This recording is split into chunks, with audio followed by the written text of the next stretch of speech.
everyone, good morning. It looks like we're waking up together today. Woohoo! Drinking our coffee and stuff. Yeah. Very nice, very nice. I do have to say we're gonna have a bit of a special today. It looks like we're gonna have the finals from the Brazilian League, which kind of ended up to be BTS going against TNT, or BTS with quite a few Highlands members, and it was a bit confusing everything that did happen over here in the lobby and so on before the stream. But anyway, I'm gonna explain that. So we did have a few problems with the titles and so on that I do have to say it is NDV going against the HOH, which is also with a lot of the BTS members. I do also see we're gonna re-lobby or not, or yeah, I think we're gonna re-lobby because I need to quickly get back here. I do want to say hello to everybody. Thank you so much, Heinik Dave. Also, thank you so much for the subscription. I do also want to say hello to YouTube, and how is everybody doing over there? Give me a second so I can put up the chat. Hello there, everybody. Eddie Coffin, good evening, sir, and welcome. A daytime stream, exactly, Eddie Coffin. Also, bonjour, Josie06. Hello there, sir, and welcome. I did also notice Marge Condi, good evening, good day, sir, and welcome. We do have also Salty Capybara. Hey, good attack, ma'am. How are you doing? Hello there. We also have Abu Kaka. Good evening, sir, and welcome. Haley K. Expect trade that soon. Yeah, I don't think that's gonna happen. Also, I don't know what happened in the wildcard game. Who won in the wildcard game? Colorado, good day, sir, and welcome. Thank you so much, by the way, and big shout out for writing first in the channel here. And I do have to say, wait, it's yes, Sabuga, yes, BTS versus TNT. Yes, I'm gonna change it. Galushand, hello there, sir, and welcome.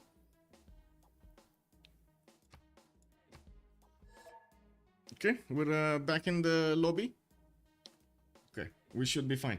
Okay, so let's actually see what did happen over here and where the mistake was. It was my mistake. I did definitely need to take a better look over there with the teams and the team rosters and so on, but I gotta say it took me a while, and it was today that I actually found out exactly where the round is. And let me actually put it up on the screen here so you can see what I have been seeing. So Eli has actually how to say has managed this tournament from the beginning. I'm not sure exactly what the Torneo de Ferias means, but I don't know, Iron Tournament or Tournament of Iron or something, or you know, something. Anyway, the final round will be a 4v4 with East versus West, with Portugal also as the one that needs to be taken out. This is why I call it the Protector King Challenge. We did see it in the CCC, in the Clan Championship Cup before, and we do know that this is quite interesting to see how everybody tries to protect their one king. We do have them also. Give me a second in the inscription. So this is where the thing is. So we do have Nubs de Valfenda, which is NDV, which also is TNT, as you can see, and this is where it becomes a bit confusing. NDV is TNT with a few more members, and they wanted the TNT logo, but then they called it NDV, and then they said, but wait, but BTS is also made up of HOH, and can you use HOH? And I was like, wow, okay. So I ended up not knowing exactly which one to use over here. Anyway, we do have on Noobs de Valfenda, RR87, Toninho Inocente, Hag, Janus Lorian with Tome Bambu, Maisao the bike, Felier with Chandlers, and Inveros. I believe we know Felier, we know R87, and we do know Chandlers. I am not that convinced we have seen the other members here, but they did manage to make it to the finals, and we, of course, do need to see what they're gonna do against BTS or Sabuga's team, which is Sabuga with HT, which is Trapsakarachem, Manuji, Mr. Toast, Hora de Worka, Sandro Games, and the Secret Weapon, Mariusbw, and Lenny showing up on the roster. So as you can see over here, they do have a lot of these Holiday Highlands members. I'm gonna change all of the titles and everything after the stream, and also the thumbnail, so it matches what we are seeing over here. I just cannot do it at the moment. It is what it is. And of course, in the lobby right now, we do have everybody joining. Yeah, everybody did join. I just want to check the 0ms, so we're good to go, and I don't need to actually reload, or I should say rejoin. It should be fine. We do have on one side, I'm pretty sure, Chandlers with R87, Inveros, and who's the last one? Who's the fourth one? Wait a second. Chandlers, R87, Inveros, and who's the I'm pretty sure it's not Lenny. I'm pretty sure it's not Mr. Toes. Mariusbw did a few more members that then they should join the lobby, because it looks like we got one less team member for TNT. Or is it? Oh, wait. There's a lacking slot, right? 2, 4, 6, 8, 9. We got 9 slots. So yeah, and we need another slot over here for a team member. Mr. Toes also asking if they're gonna do Civ draft or in game. That's actually a very good question that we should also know about. If they're gonna do the draft in the normal CivGG website or not. It is what it is. Anyway, now we will have also another game to later on today at 1800 GMT. We're gonna take a look at Why So Serious going against Civ Ukraine in their second game. Civ Ukraine did manage to snatch that first victory. We're gonna see if Why So Serious is gonna get the next one or did. Oh, wait a second, did it? Oh, let me actually double check that information here, because that's how I remember it, but maybe I'm wrong. So let's actually take a quick peek over here in the gaming reports, and I'm pretty sure we're gonna see it first. Yeah, Civ Ukraine victory. Oh, WSS. Sorry. WSS did manage to snatch this victory. There we go. See, that's why I wanted to double check this. So this is for the playoffs for the 4th and the 5th seed. It's the game 1. We're gonna see game 2 later on today, and we do need to see if they're gonna take us to a third game, which will be tomorrow, same hour. We do need to wait a little bit for for the score screens to show up and see what's going on. Anyway, do we have everybody in the lobby right now? Did he add another slot? 2, 4, 6, 8, 9. No, he didn't actually add another slot, so we're just waiting for that slot to be added and see what's going on. Okay, well, hopefully my game will be stable today. Wow, 2 slots, not 1, 2 slots. He was like, hey, you want 1? And no problem, I give you 2 for price of 1. Did everybody see Dune? Did anybody see Dune? Can I actually, oh my god, can I talk about that movie, or am I gonna spoil it? I don't want to spoil it, so no spoilers, but oh my god, if you didn't see Dune 2, you need to see Dune 2. It's unbelievable, amazing. No spoilers, no spoilers. I'm not gonna talk about the action, the scenario, or whatever, even though I did notice a big discrepancy when it comes to the lines, the text lines. Anyway, it is what it is. I'm not gonna point, don't want to point to exact timestamp over there, but there are some discrepancies in the text. You can see the cuts, and that is unfortunate. But anyway, it was only one thing that stuck out to me. It is what it is. Other than that, amazing. I would actually call it a work of art. Whoa, yeah, big. It's gonna explode. I'm pretty sure it's gonna be big.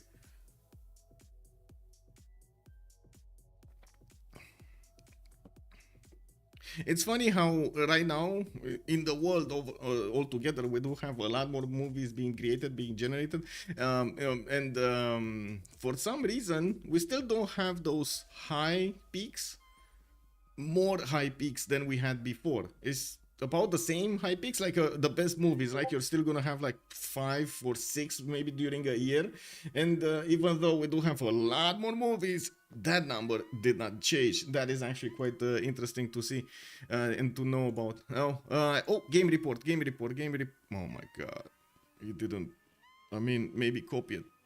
Okay, I guess Flying Toilet was a bit lazy here. Victory, battery full charge builders, battery full charge. Okay, there we go. Is this or what do you mean? Battery full charge builders or Civ Australia by CC? Okay, who won? I see the draft, but who won? We need to know. Flying Toilet, we need to know. Okay. Is it or battery full charge builders or Civ Australia, you know? Like it looks like it was CC turn 70-ish. Oh my god, the verbiage. Hello there, Natro. Good day, sir. How are you doing? Today? Civ Australia won. Thank you. Okay, so Civ Australia did manage to get a point on the board here. Very nice. Okay, what do we have here? Are they moving in where they need to be moving in, or what's going on? I guess they're still waiting. Good morning, Jameson. Hello there, sir, and welcome. I gotta say, this is my first coffee. I'm probably gonna need another one here, especially if I need to keep on going. Just woke up. Oh, I see. So yeah, it's perfect. We drink our coffees together. Amazing. Okay. What's going on? Where slots? Where start? When start?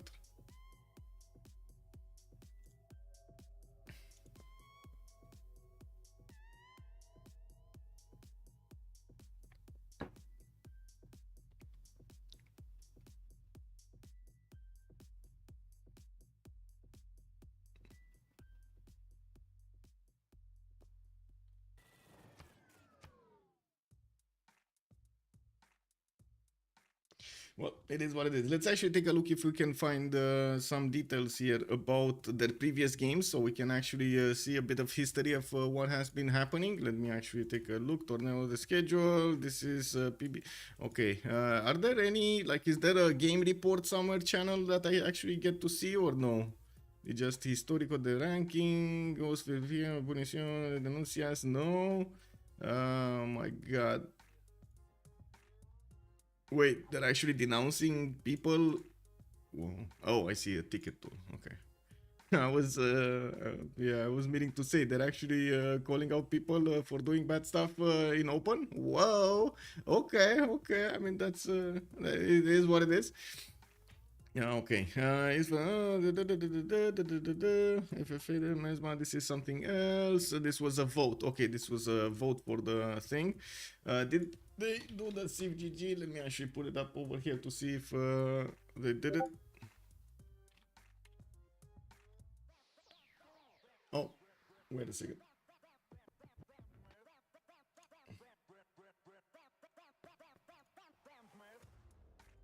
Yeah, there we go. Thank you. There we go. So we got a draft going on here. That's it. But it looks like they even timed out the first one. They didn't even know it was going on. Kick. Okay, so it is what it is. Let me actually click on this and this. Okay, and let's see what's going on. BTS on the left side, TNT on the right side. BTS, as I was saying, it's basically HOH. We do have TNT, which, as you can see, they need to rename themselves from NDV. They did go for the pre-game bans as we do on CPL Premier League, with the 4 pre-game bans being done beforehand, and I do see them going for the map choices here. We do have them with one big thing to take into account. Portugal always needs to be on the coast and always needs to be in the game. I believe one Portugal will need to be on each side of the teams here. We do have on the left side the Norway being taken out immediately, Konge, Persona, the one with the long ships. On the right side we do have Macedon and Basil II being taken down by TNT. Both of them are very aggressive civilizations here, and definitely they can kill Portugal if they are too close to it. We do need to see what the map choice is. Pangea Standard Regis is going to be the choice. This is actually quite unfortunate bit. I'm thinking, okay, protect the king. There is a significant. Oh, wait a second. This is east versus west with Portugal on the back foot, right on the back line. So is it gonna be east versus west?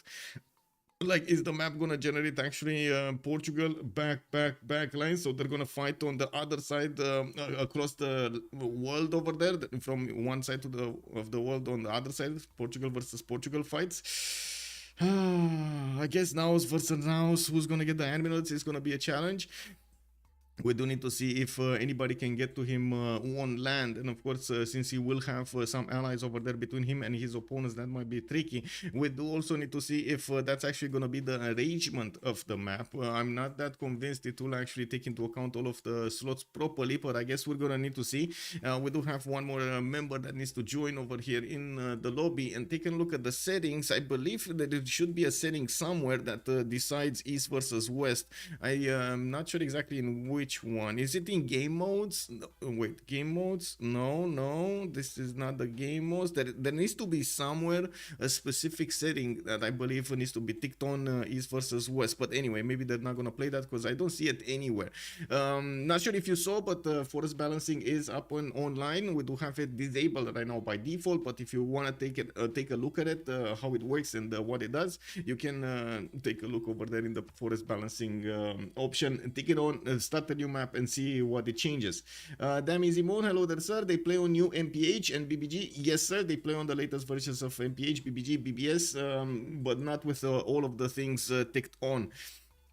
Let me open up again the Civ draft and see what they did go for. Indonesia on one side by TNT, Cleopatra on the other side. I gotta say, Pangea Standard Ridges does create those mountains across the ridges, and it will create quite a few choke points. This is gonna be a bit of a problem for them to get those armies through one side to the other, and we do need to see how they're gonna try to pursue their opponents even through that hard to get to land. We also see that they're going for Uzetian on one side. Looks like BTS took it out. On the right side, they're still picking, and we still don't know exactly who was the first ban. Which was the first ban? Cleopatra Ptolemy? No, that's my bad. What? Just ban what isn't Pangea Classic? What? Just ban something no one plays, I guess. Wow, they still didn't ban something over here. The first ban, we still don't know what the first ban was. What was the first ban? Wow, my name is unknown. It is what it is. Yeah. Okay, so Spain got taken out. It looks like they are trying to take care of as many of these coastal civilizations as possible, with, of course, the land civilizations being ticked off first, the most aggressive ones. We still have quite powerful civilizations on the coast and on the land if you want to pick them to be annoying. And I'm pretty sure we don't have... I'm pretty sure. I don't know if we do have any auto bans in the tournament, but I would imagine no. Kupe did get recently another rework. Well, it did get a few things changed over there, so it performs a little bit better. We did see him more and more in the Civ6 squadron games, and I gotta say, it didn't quite overwhelm everybody. It was there. It wasn't amazing. It was there. We do need to see... Wait, is that Kundiata? Okay, Kundiata Keita. Sundiata. It's taken out. Whoa, okay, well, it's been a while since we've seen it appear in the ban phase, especially even on Pangea Standard. We do have Hungary being taken out. BTS is gonna go immediately for Brazil. Okay, and then TNT is gonna go for something else. Well, let's see. They already set the tone of the game with picking up Brazil over here as the first choice. This is not usually a civilization that is getting picked on Pangea Standard Ridges, that map, but of course, if we're in the Brazilian League, they need to pick Pedro, right? They need to do it. Just like when we're in France, you kind of need to have a Catherine de Medici in your roster somehow, you know, you gotta be there. Timmy Tuna, hello there, sir, and welcome. I haven't got you live in a while. I had to catch up on YouTube. I hope you are well as well. Yes, I am. With things always changing with BBG, who would you consider your top 3 Civs right now, regardless of map? Ooh, I would say give me a second. It's probably Age of Empire, Nader, Shah, and something else that can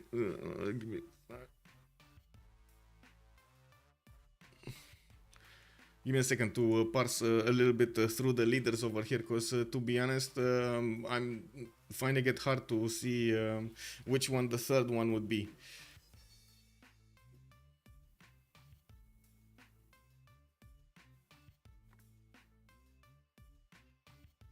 I think no, Gandhi is not good on naval maps. Nader is good on naval maps. It has that extra +5. I think Hojo might be the one,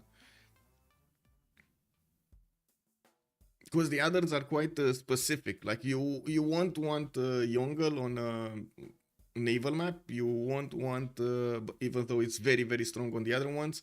Hammurabi over here doesn't really always perform on naval maps, but it does very well on land maps, and so on. Gandhi, again, very, very well on land maps, not so good on naval maps, and so on. So I think those are Nader, Shah with Age of Empire. I'm not sure if in that order, but I would actually call Age of Empire a little bit stronger.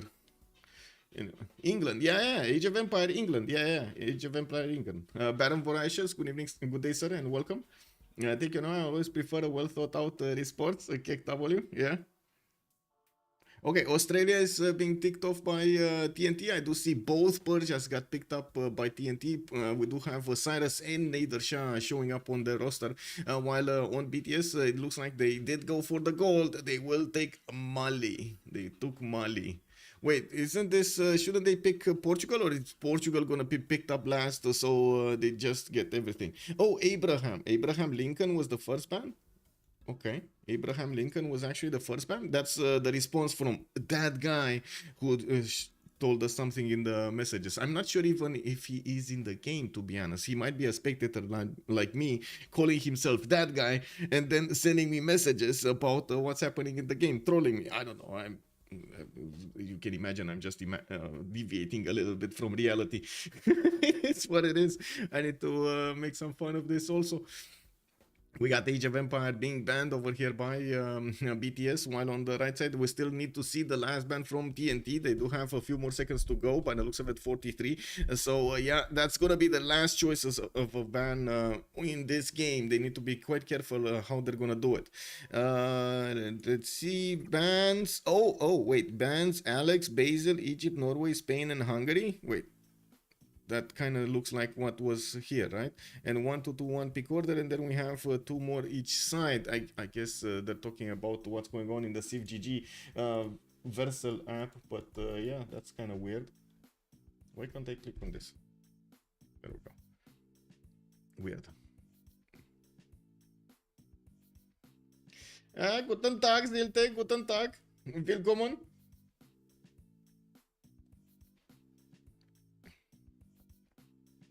I would want to actually ask what's going on, but I don't know how to ask it, so it is what it is.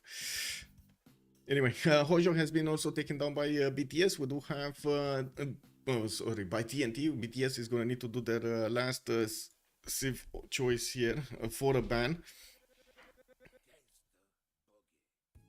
It's gonna be Dido. So many coastal Civs got taken out. So many coastal Civs. I mean, I get it in the sense that they do need to protect Portugal, but yeah, and also Elizabeth the First being taken out. Interesting. That's the last ban from BTS. Elizabeth the First and not Dido. Interesting. On the right side, we do have TNT going immediately for Wilhelmina, while BTS is gonna go for Kupe. There we go. We got Kupe in the game. Monkey Wazaru, hello there, sir, and welcome. Dalion, hello, sir, and welcome. Let me actually also tick off this CWC logo because it's not a CWC game. And I do need to put up the map choice. It is gonna be Pangea. Standard Regis SR. There we go. And Portugal, that's the last pick. So yeah, there we go. So we should have another Portugal here being picked up by TNT. They might not be able to do it though. So this probably is the end of the draft because Portugal already got picked up by BTS. Probably the template doesn't allow them to choose it again. We do need to see what's going on here. Oh, we got the hack kicked. Oh, I see. 35 minutes to pick saves. I guess R87 is also a bit I would say annoyed by how much time it took. It is what it is. Is this a new format? Kinda, but not so much. As in, they did want to do the finals in a little bit of a different way, which I guess it's fun. I'm not sure if it's gonna be relevant to the points, but anyway, it is what it is. It's a fun tournament, so that's probably the most important thing to know here. They will play basically a protect the king scenario from the similar to what we had in the Clan Championship Cup. I believe we played it on different maps, not this one, and it looks like R87 is also calling out for the East versus West settings to be activated. So that means we're gonna have a team on the East side and a team on the West side. They will have their Portugal to defend, and they will do, of course, everything they can so they keep him alive and take out their opponents Portugal before the end of the game. We're gonna need to see how they're gonna try to achieve that, and we're gonna need to wait and see how the map is also going to be spawned. I think it's safe to actually put up the remap prediction over here on Twitch and on YouTube, so we do know what's going on. Start the prediction, how many remaps, 0, 1, 2, submission period for 10 minutes because we got time. I actually remembered it a little bit earlier this time. It is kind of a new format compared to what we have seen previously. Most of the time we do take a look at these games as normal 4v4s with a lot of randomization or RNG in the game. Of course, there's going to be some RNG in the game, but since it is East versus West, the format is going to be giving these slots over here in the game certain locations on the map, and this is going to be the interesting part. We're going to need to see what they're going to have to go against each other here. Mansa, Musa, it's been so long since we've seen Mansa, Musa in the game. I can't believe we actually get to see it in the game. It's either banned or not picked, one of the two. And I think it's also safe to close off the screen for Discord so we can actually see what's going on next.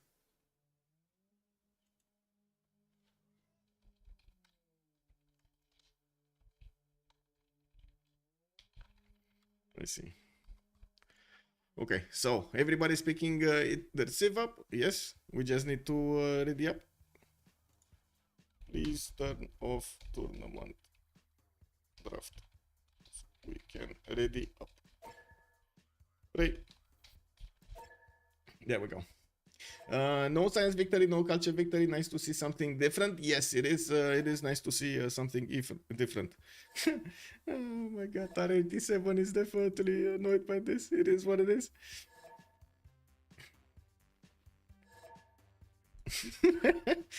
Okay, it is what it is. So we do have Sabuga still needing to pick up his leader. Queen Chandlers is going to be the one that needs to be protected. Joe the Third is going to be her civilization. Hag on Wilhelmina. We do have Mariusbw on Kupe. R87 on Nader Shah. Looks like Leni is going to be on Pedro II. Mr. Tozo on Mansa Musa. And Inveros on Cyrus. He does need to actually close the last slots here, right? 2, 4, 6, 8. 2, 4, 6, 8. Yes, he just needs to click to tick off those last two slots of here and start up the lobby. We still can. Oh my God, he just disconnected. No, I gotta say, we're probably not gonna get to see the full game if this keeps on going, because we do need to go into that lobby at 1800 GMT for the game from CPL Premier League. I did tell them that we might not have enough time to actually take a look at the whole game, but as much as we want, as much as we can, I definitely want to take a look at the game and see how the different format is actually I would say happening in a real life scenario over here in a tournament, and of course with all 8 players going for it. I think he just crashed or something. I don't think he manually disconnected. I think he just crashed, and now we have everybody manually disconnecting, so they get into the next lobby. Okay, let's get into the next lobby. It is what it is. Was there an update here on, not the mods, I know there was an update, but was there an update on, I don't think so, right? On NVIDIA drivers or anything particular, like hardware drivers? I don't think so, right? Yeah, let me open up GeForce Experience. I'm actually waiting like a hawk for a new driver from NVIDIA, because this one seems extremely buggy. Very buggy. I don't like it. I don't like it. 2 Portugals, but other Civs must be different. Basically, yeah, there's 1 Portugal on each side, and then everybody else is left up to them according to the pick and ban phase. What they can still pick and what they do have as choices. Okay, well, we'll back in and let's see them getting the correct setting. This is what it is.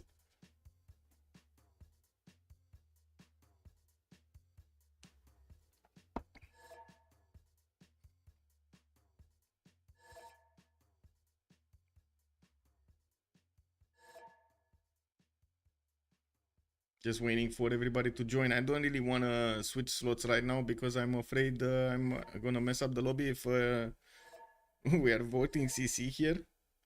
Lol. Okay, I swapped. I guess it is what it is. I did it again, boys. I swapped with the host. Oh no, it's Mariusbw the host actually. They swapped host. Okay, Mariusbw is gonna be the host. Is it though? I mean, isn't he quite far away from everybody? Isn't he from one of the Nordic countries of Europe? And then we do have Brazilian players in Brazil, and of course on the South American continent, while we do have Europe also. He's kind of the furthest apart, right? Northernmost point. Oh my God, it is what it is. It is what it is. Sabuga is going to be the one with Joe the third to hack again Wilhelmina. We do have the others starting to pick up their civs here. Looks like Lenny is going to... Wait a second. They picked up... I see. It is what it is, man.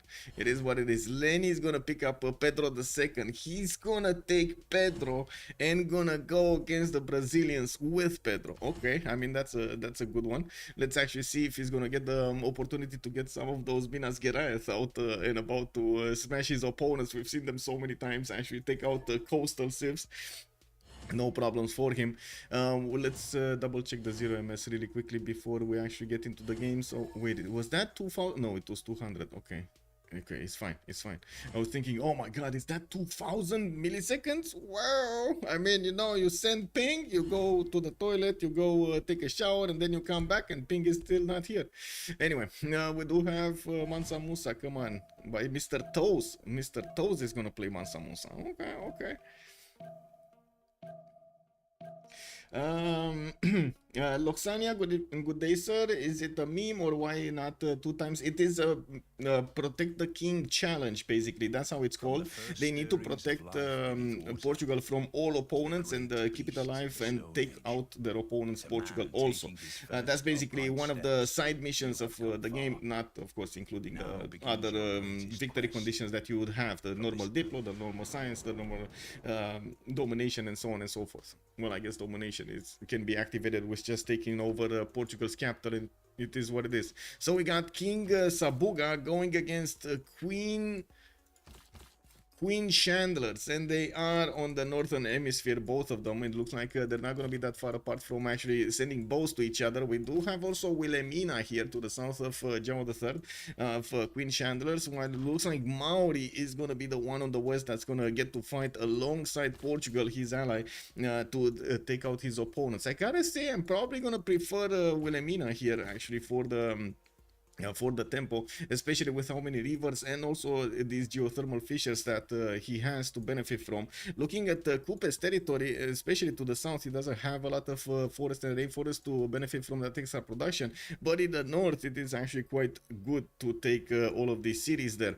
I would imagine at least two are going to be placed there in the north, while he does have an opportunity to move across towards the gypsum tile. Wouldn't be that bad actually, and 2-2 sheep tile, a 2-2-1 base from the beginning, not bad.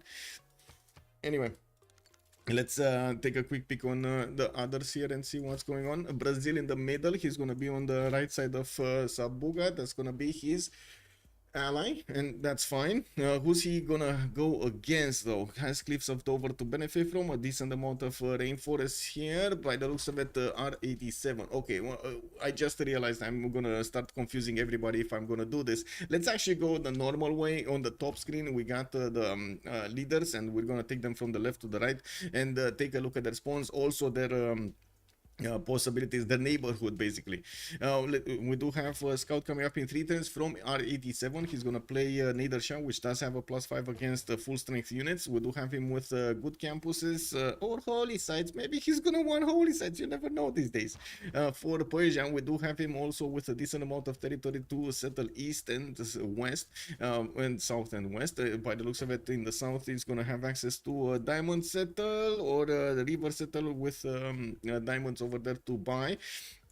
And not to mention so many of these rainforest and forest tiles are appearing over here for him, so he can get the chops and try to get ahead of his opponents. Let's take a look forward. The next Cyrus is going to be here, and it looks like both of these very aggressive civilizations will have targets. Oh my. Oh my. What is this Mali spawn? Oh my. Okay, we're gonna get there, but I don't know if you saw, a little bit of a drool just came out of my mouth here. It is what it is. Inveros getting his scout out in 3 turns. We do have him getting his deers to work, and by the looks of it, he's also gonna have a second city on a 3-1 cattle tile to work. Not bad. We do also see him with a possible photo settle towards Mali, and I'm pretty sure he's gonna want to get at least 1 city there. A bit unfortunate that he might actually get to fight Brazil on the coast as well, if Brazil will oblige and get a city on the cliffs of Dover, and of course he goes for this one on the 2-2 and not next to the mountain. Since he is so close to Mr. Toes, I'm pretty sure there's going to be quite a bit of aggression between them, and that will be a problem for Mali, I would say. We're going to need to see if Mali is going to have the units he needs at the time he needs, because definitely Persia can get those quite early. It is a bit of a problem with iron, unfortunately, but I'm pretty sure he can go horses, and as you can see, he has horses in the second ring. Looking at Wilhelmina to the east side, he can provide the trade routes to Wilhelmina. It's actually quite a good city here on the C2 style to settle, and get that extra amenity from the beginning for free, not to mention allow Netherlands to actually trade through towards Pasagade. I do have to say probably both Persias will run internals for quite some time. We're going to need to see them switch, but unless he has both civilizations with Wisselbanken activated, they don't really give you the same return on investment. It's much better to run internals than externals. If you don't run Wisselbanken. We do have Netherlands getting his extra culture from the coffee tile. Looks like Hag is going to be on the east, south of the eastern coast. We do have him also with fresh water from a lake to the left, not to mention quite a few more settlers to the east side, even Giant Causeway actually to get to, even though that's going to be kind of useless for him. I do have to say this river network is going to give him so many of these adjacency points towards his districts, and I do like that he's going to have some features also to benefit from. Now we do need to see him scout out his territory, but I'm pretty sure he already knows he's gonna be. Oh, he just popped a builder, man. Oh my god, no shame, no shame. Getting a builder like that, really, bro? Anyway, amazing. I guess Hag over here is gonna need to get that fish improved, but unfortunately, well, guess what? He's going campuses, because you know, it's Wilhelmina. He's going pottery into campuses.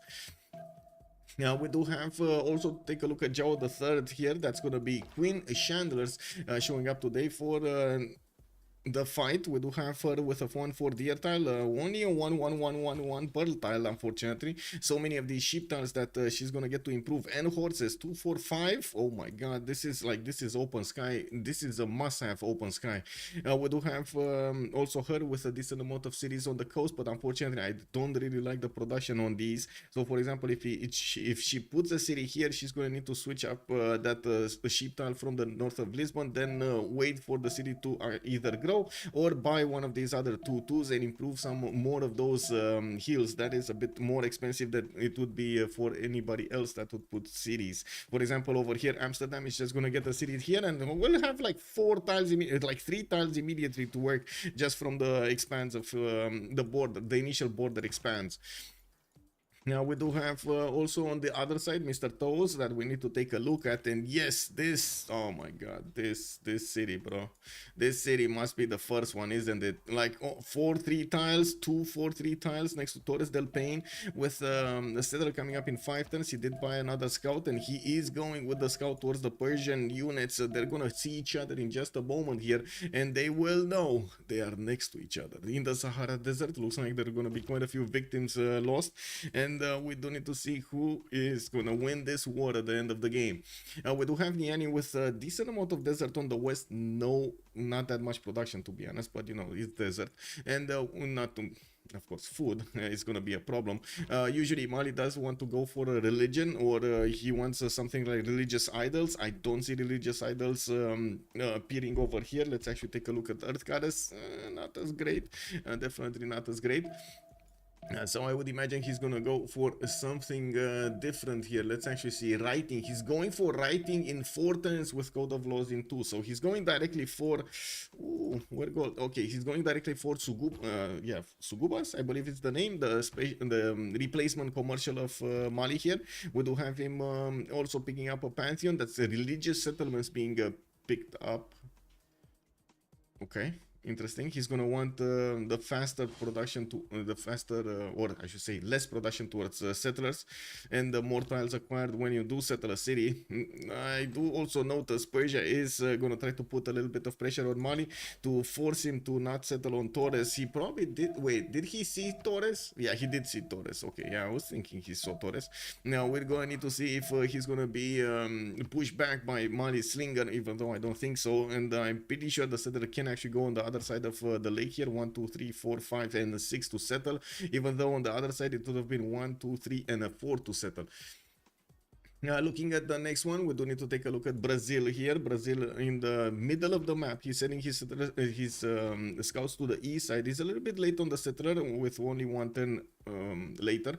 We do have him also benefiting from reef tiles to get some extra food going. And wait, Frankie Four Fingers, good day, sir. Is it take the cattle or kill them completely? Basically, you need to take out Portugal. That's protect the king or queen. We got on one side the king, that's gonna be Sabuga, and on the other side we got Chandlers over here, the queen. Oh my god, what's gonna happen afterwards? They're gonna fight. They're gonna fight. Can you imagine having this with an actual couple, on one side the queen and on the other side the king? Oh my god, afterwards it's just gonna fight each other. Oh, you saw, I did. Oh, you didn't get the iron in time and we lost because of... Oh. Ooh, stop right there, you know. Let's not go there. Let's not go there. Stop it. Stop it. And we do have in Gazargamo with the siege activated on it. It looks like Portugal with Mali and Brazil and Kupe did manage to get all 4 warriors over there next to Gazargamo. Man, if that city is gonna pop a warrior, or that's gonna be quite bad. Anyway, let's see. Yeah, settler is going towards the south. It looks like he is pausing so we can have a remap. Okay. We did have to take a look at Mariusbw spawn here. Let's see, to the southwest. We did take a look at it slowly. He's gonna get another city to the north. Already started improving, and yeah, this is gonna be the map. This is gonna be the map. It is what it is. Australian spawn on green Portugal. Yeah. Oh my god, look at those pastures. This is match. Wait, she's sending a city to the north. I guess she does have Yosemite, but I don't think she's gonna go as far as Yosemite. Yeah, she's probably gonna go on the 1-1, having a 2-2 stone tile to work, 1-3 afterwards, and that city's gonna remain without tiles to work. I guess it wouldn't have been that much better on the south over here on the 2-1. We did talk a little bit about how she will need to switch her tiles, and she's just not gonna have enough tiles. But at least she would have, in this position, at least she would have tiles to buy. In this position, she doesn't even have tiles to buy. That is a bit of a unfortunate fact here. Anyway, it is what it is. We do have to take a look at Mariusbw, right? On the western front, we do have him moving his settler somewhere. He's getting another settler in 5, and Gazargamo already got taken, and it is going to be Brazil benefiting from it. And wait, why do we have... oh, Sabuga is AFK. Whoa. It is what it is. So let's manage the prediction. 0 remaps.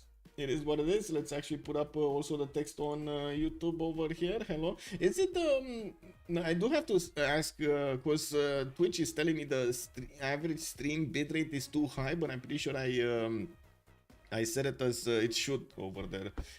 Are there any frame drops? Is there anything happening here? I hope not, right? I don't see them, so I don't see any frame drops on something. It should be fine.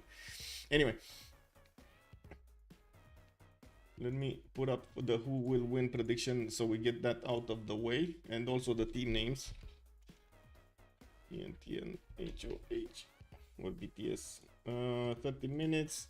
I'm gonna put up the team labels as they are, and I'm gonna also need to change that afterwards. But anyway, we're gonna go with the latest info that we have, and it is what it is. So on the left side we do have TNT. On the right side we do have HOH basically. Yep, there we go. It's good. Damizimo, yeah, it's good. At least on mobile it looks good. Okay, thank you for the feedback. That's important. We needed to take a look at Funchal also. What is Sabuga doing here? What is he gonna do? Okay, I see a city to the north that can easily be placed, and of course get the fresh water from lake here. I'm actually quite interested if he's gonna put it on the 1-3. He could for a +3 campus and a +3 harbor over there, having access to horses a little bit closer, and of course he's getting his third settler soon from Funchal. R87 is saying, wait. You get Giga +1/+1 in desert? Yeah, okay. Oh well. Wow, so many scouts coming out from Inveros. We do have him with a Slinger escort, and I'm pretty sure that Mr. Toe's scout is not going to get to destroy that Slinger with so many units around it. Persia not going to have a promotion on his warrior, and it looks like he's going to get pushed back. This Mr. Toe setter can get safely to Torres del Paine tile over there. I'm actually quite curious if he's going to want to settle the uranium, though. That would be a bit more protected, but still kind of the same. It is what it is. And of course, we do need to see if his choice to go currency first into something else is gonna give him the necessary production and food that he's gonna need. I'm pretty sure food is fine in the capital or in the city settled in with desert tiles around it, but I'm very worried about the production. Like, usually Mali wants to go for a little bit of faith to have an extra currency to buy out units and do stuff with it, especially in for the monumentality era. Of course, getting Sugubas, going for the gold for the trade routes and going in probably internally here is gonna give him the food and the production. We do need to see what his governor choices are, how he's gonna try to use those titles, and now where is he gonna go to, where is he gonna get to with that setup. Sabuga is saying that he has a wow. I mean, those are dangerous, bro. Yeah, he actually has a rat issue. Those are really dangerous. Why am I? Okay, there we go. One of the keys got stuck for some reason, or at least the activation of the key got stuck. Is what it is. So we're just waiting for Sabuga to fix his rat problem, and we're gonna see what's going on. Okay, team plus. Okay, we got it.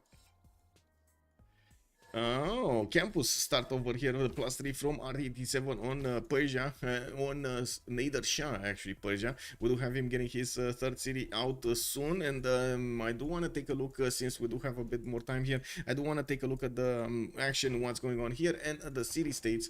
We do have Zanzibar with Samarkand, Bandar Brunei for the trade bonuses in the game, Kabul with Can will be providing the military bonuses. We do have also Buenos Aires as the single industrial zone in city state in the game, but it's going to be quite a good one. It does give you a minute. It basically changes the bonuses of the bonus resources to luxury resources, so you do get amenities from those different ones that you get, which is pretty pog, especially if you do lack amenities. You've seen how important it is to keep your empire at least the half P level, if not ecstatic level.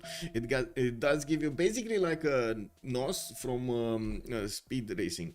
We do have Mohenjo-Daro also with Caguana and Rapa Nui appearing for the Mohenjo-Daro, of course. For coastal civilization, it's quite important to get that full freshwater bonus.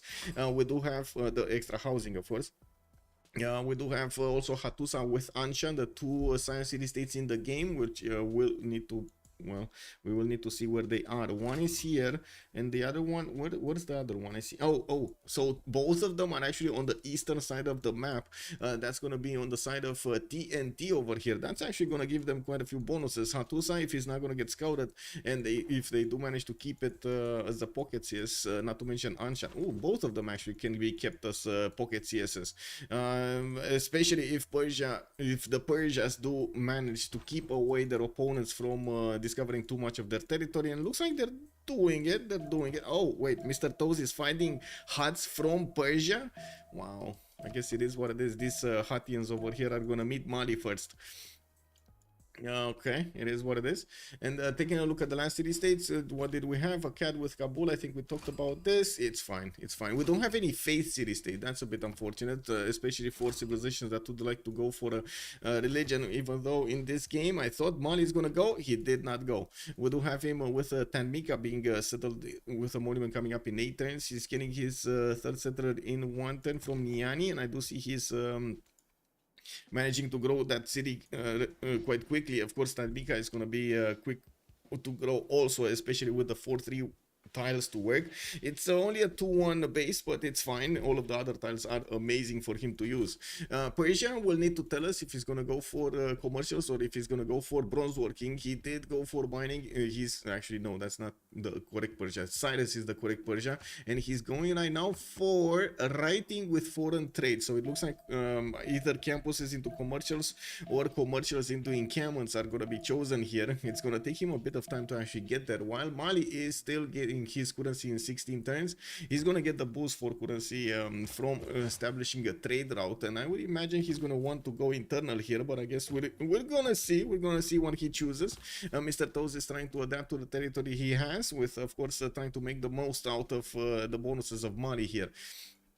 Okay, we got the second city of Maori being settled, 2-2 base, multiple 2-2s, a plus of 3 harbor, not bad, and a third city coming out. He doesn't have a pantheon yet. That's one thing that I'm trying to take a look at on the teams here, if they did manage to get the pantheons out. And this was an answer to my question. Guimarius did not actually get settled on the 2-2 base on the 1-3 tile, but will want to get a plus 3 harbor that turns into a plus 4 when he puts down another campus here. That's going to be a plus 3. Okay, interesting. Yeah, that's, I guess it is a better harbor, but it takes away actually no, it doesn't take away anything. I would imagine also he's gonna be quite happy getting the extra faith from the pearl tile, improved pearl tile here, putting him on point to get a faster pantheon, or he could try to get to use the +1 production card instead of the God King card for the faith and the gold. That's usually quite good to have. We don't really have him with a possibility to get to the easy possibility to go through the west to the east, but he could settle another city here on the 1-1 and try to get a canal here from Guimares, so he can do some trades here on the coast, full coastal trades here. Now, but I would imagine that's gonna happen quite late, and I don't think there's any other reason to actually get the armies from or navy, boost the navy from the east to the west, unless he settles a little bit more on the east side. Let's see where he's going with this one. He's going directly on the 2-2 base. Okay, that still opens up the 1-1. It's fine. A bit curious that he didn't go at least one time lower, so he can accurate it later, but I guess with the extra housing he's gonna get from lighthouses, he doesn't consider that big of a problem. Rick saying, good day sir and welcome. When is Civ7 coming out? Any news? I wish I had news. I think everybody's actually thinking of Civ7 in the back of their heads over there. We don't have any news of Civ7, but we can predict something. First of all, we can predict some things. First of all, it's probably in the works, as we've seen other content creators talking about what is going on with Fireaxis. They were taking a look at who they are hiring, what kind of posts are available, and so on. And it did reveal that they are working on a new title. It's probably gonna be we're thinking it's probably gonna be Civ7, but as we've seen, there are periods in time when Fireaxis does choose to go for something a little bit different, like it was Beyond Earth, for example. It might just as well be Beyond Earth 2 or something like that. But of course, all of our hopes is going to be Civ7. We can also predict something else. If there was no announcement, or there will be no announcement of the game soon, because you gotta take into account the amount of marketing they're probably gonna do pre-game. So we will see them probably making movies. This is all information that we've seen before in the previous games that they released, right? So we can take a look at that and try to predict the future with the information we have on those cases. We will probably see at least 2 months of a marketing campaign explaining what the new changes are in Civ7 and what they do, what they want to do, and so on and so forth. And then by then we will have the release. So if they're not going to do an announcement, because there are usually 2 windows of opening of delivering the games, it's either in spring or in autumn. If you don't have an announcement in the next month, probably it's not going to be in spring. So that means maybe autumn it will be. Then we'll see. We might also have a sneak peek. I have no idea, but there is a possibility that we might see a sneak peek in one of the big expos that we're gonna have, or I should say the community meetings that they're gonna have during the year. There are quite a few gaming conventions, I should say, that usually Fireaxis goes to, especially with 2K and everybody else. So I would imagine we're gonna hear stuff. Arca, hello there sir and welcome. Also Clocksiv, hello there sir and welcome. This is TNT or BTS. Yes, it's I know it's confusing. Anyway, this is TNT versus Holiday on Highlands. There we go. I'm changing the titles.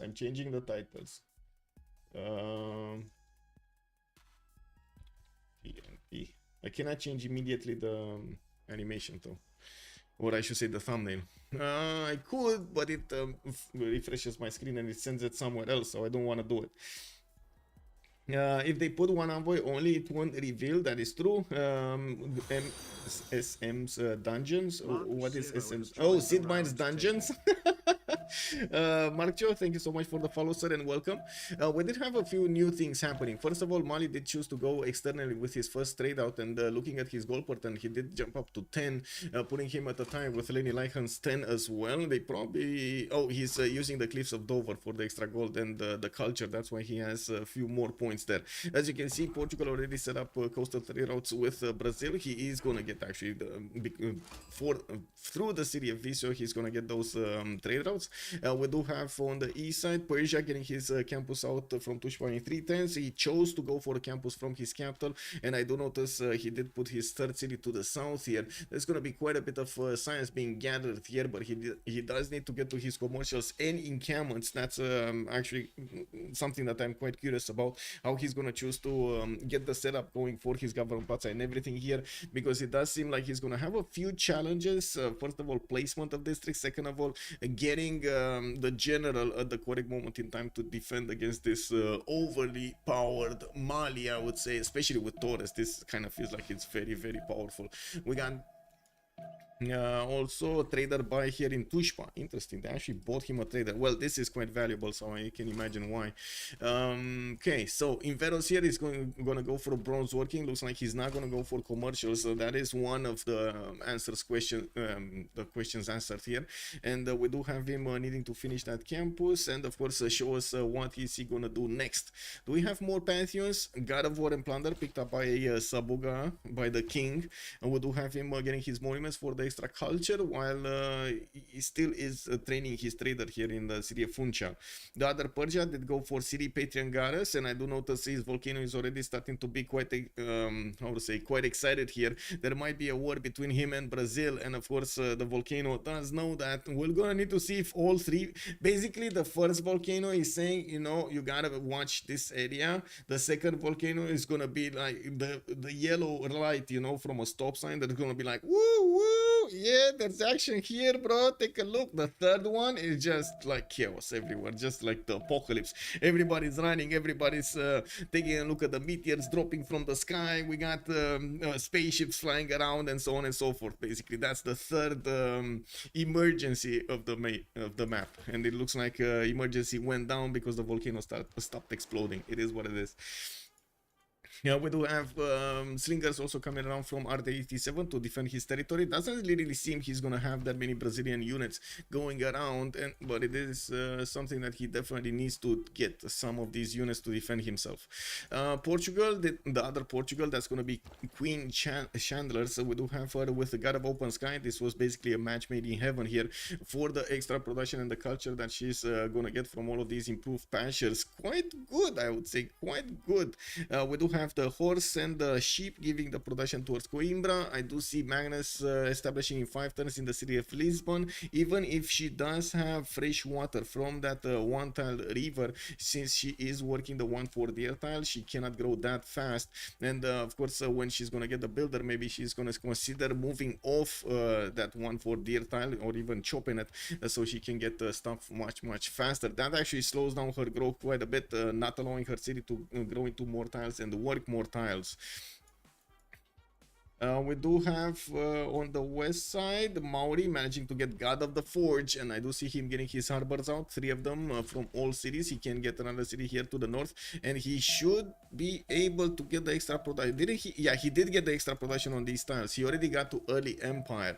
So I'm actually quite curious if after the harbors he's gonna go immediately into lighthouses, or is he gonna try to get at least 2 other settlers with the 50% production card off, so he can keep on sending settling cities to the south. Looks like Kabul might be on his target. Mariusbw is gonna get in there with 2 of his galleys. He should be able to take over that city, since he doesn't have a warrior on his side or a galley coming out of that city center. Now, while yes, usually it's best to go with 3 boats, I'm pretty sure 2 might do the job. We do need to take a look also on Brazil's development. He did go for 4 cities. He already put down quite a few powerful campuses here. And looking at his science, he's already on 13 and 7. 13 science points with 7 culture points. Getting Moksha in the capital of Rio de Janeiro. Still didn't pick up a pantheon, but we do see him putting down more campuses from everywhere. Actually, I'm a bit surprised we do have him starting off with full campuses instead of combination between campuses and harbors. They're definitely gonna need some gold. Maybe they do trust Portugal's ability to get all of those gold points, and maybe it is something like related to my own vision over here about Portugal of its ability to actually get the gold needed for whatever the team needs. We've seen it multiple times how it couldn't really get there until quite late in the game, or was busy doing something else other than making the gold. But we've seen it also like 1 out of like the 4 scenarios doing amazing, like doing wow, so much gold everywhere. God of the Sea being picked up by Netherlands. We do have him getting Moksha in the capital. No internal trade routes for him. By the looks of it, this trader is going to go to Hattusa. That's going to be the city-state to the northeast, the science one. When he did open up with campuses, +4 next to Utrecht and another +4 over here to the north of Amsterdam. He's gonna need to get those harbors out so he can be competitive when it comes to these great animals. And of course you do see that he's already making 2 points. Wait, those 2 points, he's working the card? Is he actually working the card? Kick W, man. Oh, no, the campuses give him points, that's why. Kick W. He needs to get, there we go. Oh, sorry, not this. Where was it? So we put it up. Wilhelmina, that's what I wasn't remembering. Where was it? Netherlands? Major adjacency bonus, culture bomb, and where's the bonus? Where does it say the bonus? Oh, Dutch campuses provide +1 great terminal points. Yeah, there we go. So he cannot really do the project, so he can be, that's what I'm referring to, be competitive when it comes to those admiral points, because he's just going to passively get them without the possibility to increase them manually by using the projects. And I'm pretty sure he is aware of this, and he's gonna try to balance that out. We do have more monuments coming out from Portugal. I do see her improving her coastal resources here, and of course the fertile for a better happiness in her empire. She's still at a content level right now. Okay, Persians. I think this is probably the most important part of the game here. If Persia can actually get some war units against Mali, and if Mali can actually withstand Persia, we do have the Sugubas already being placed down from the cities. Not amazing Sugubas, he's just gonna get the trade routes going. He did get the 4th city towards the northwest, and whoa. I think Zanzibar is on steroids. Oh my god. 2 for 6 warriors from Zanzibar and getting a 7th, with also a builder able to chop and work better tiles. Wow. Naval fight with Persia. Yeah. Oh my god. Oh my god. I did say this, but I forgot to take a look at it more in depth over here. But yes, we actually have Lenny not waiting for Tushpa to get bigger or to get a boat out. He's just gonna go and smash. And I gotta say, he needs to be careful. He needs to actually get the first hit on Persia, and not how to say, not allow it to see or even try to get a warrior inside. Do they have gold for a warrior? They don't. They don't have gold for a warrior. And are they making enough gold? No, they're not making enough gold for a warrior. They're probably gonna need like 2 more turns to get a warrior out, and that probably is the same amount of time that would get him to hard build it. So Lenny needs to put the boat over here on the 1-1 and then move in, the last move in the city of Tushpa. Looks like he's gonna bring both galleys to the fight here, and will wait for the second one with the first one, so he doesn't give an opportunity to Persia to see this happening. Taking a look at the text here, it looks like Inveros is going to get archery in 1 turn, craftsmanship in 2.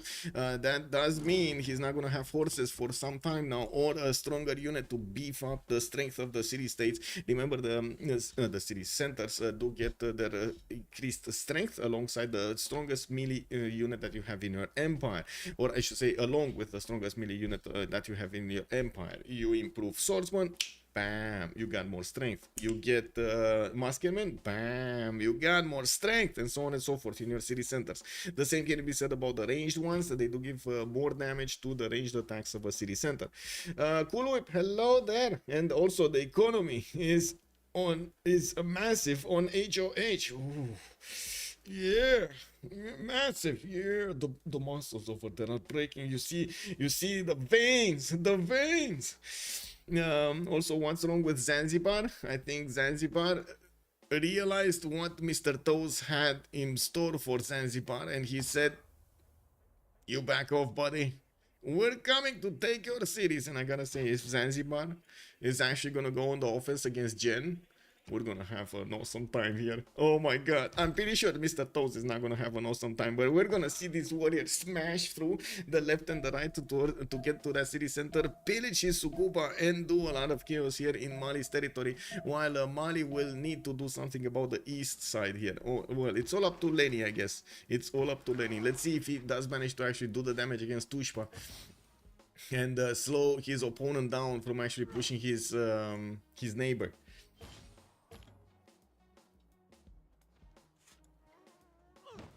Yep. Harbors coming out from Queen Chandlers. We do have more settlers also, at least one from Braga. I do see her trying to buy out this 3111, but unfortunately that's going to be a lot of gold for them at the beginning of the game. This is not something that is recommended right now, to buy out tiles from the third range, especially if they don't have a lot of bonuses on them. I wouldn't really consider one extra science point and one extra gold point an amazing bonus, but I would say getting that 3122, for example, in the north might actually be making a bit more sense, even though I still wouldn't buy it. It is what it is. Oh, I see what's going on. The freaking microphone was, oh my god, it was touching the keyboard, and I wasn't sure why. Sometimes I actually have slower inputs here. Wow, it is what it is. It is what it is. Oh, do you know what the cat did to me yesterday? She was like leaning over there on the PC, just standing still, just not doing anything. And then at some point I was just getting in a game over there, trying to still test out the PC in different conditions and trying to force it a little bit. And she turned it off. She found the button and pressed on it to turn it off. Can you imagine? I need to do something about that button now, because she found it. She's gonna turn it off in the middle of a stream or something. I know it. She's not gonna like something. I probably didn't bring her the perfect food or the best food, and she's gonna be like, woo, yeah, I'm gonna get you, buddy. Boop. Power shutting down. What? Anyway, now Magnus from Portugal, when he can trade with Dutch, he seems a bit off. Yes. I think they're gonna trade the other way, as in Netherlands will trade. I don't know why she's not trading externally. Like I don't know why she's not trading. It does seem sus though. Well, suspicious in the sense that she would definitely benefit a lot more from the economy of external trade routes than internal trade routes, and that's gonna be a lot of bonuses on Netherlands anyway. Okay, that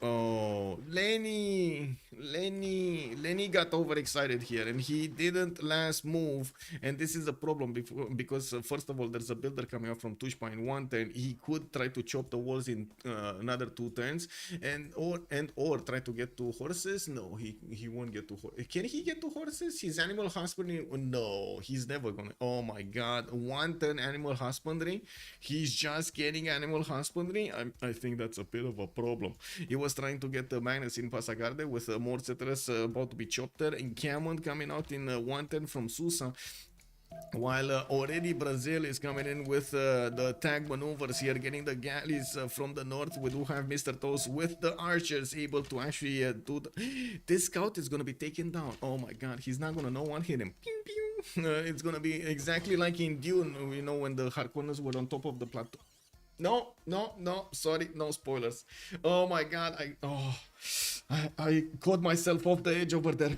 Yes, he just immediately swapped to warrior instead of finishing out the warrior.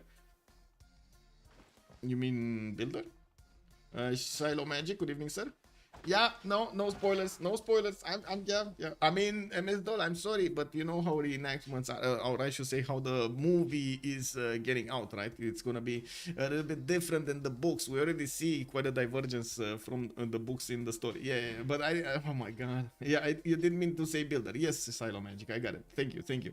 And yes, that's a good point. He did put it immediately over there, and he's gonna try to get another warrior. I believe that is gonna be a bit too late, especially with.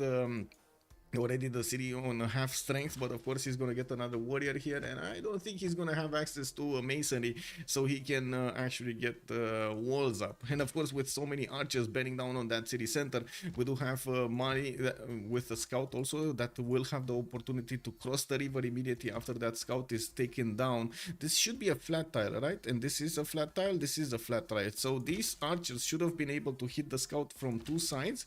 I'm a bit curious why he didn't shoot with the second one against the scout and then move the... Oh, he didn't have movement on this scout. He's just attacking Tushpa with everything he has and wants to take it down before anything happens there. Wait, did he just ticked off the warrior?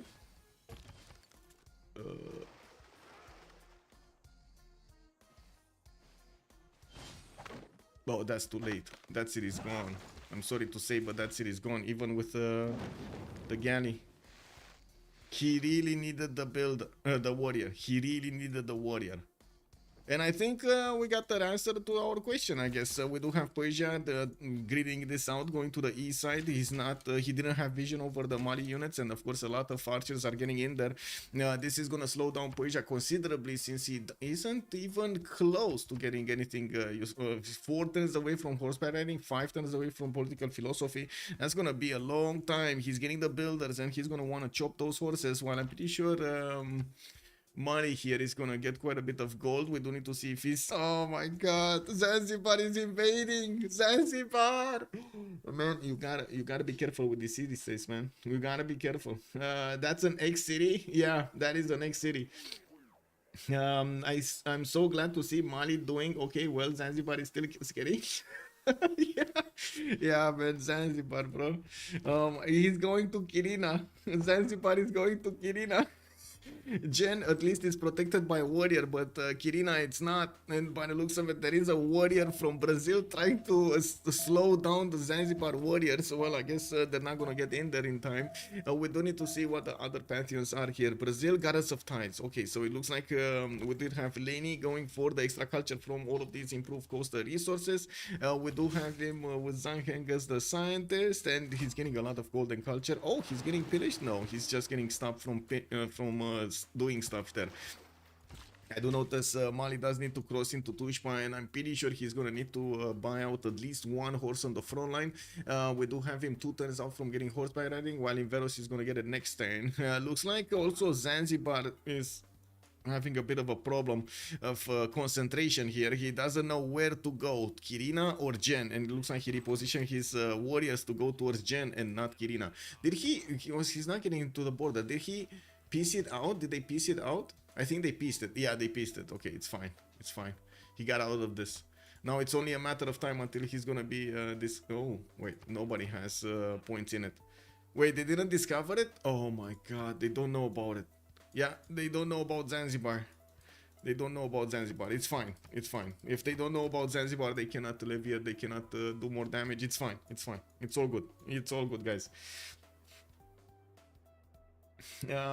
Wait, warriors of the desert attacking Harkonnen cities, considering yeah, that's not a spoiler. Basically, that's, you know, what happens there.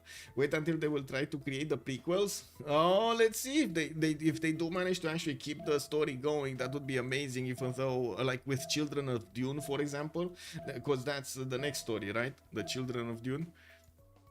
It's the Dune books, and then the next one would be the Children of Dune, which was also quite an amazing series, which I definitely would have the pleasure to watch it if I had the patience. That's the problem.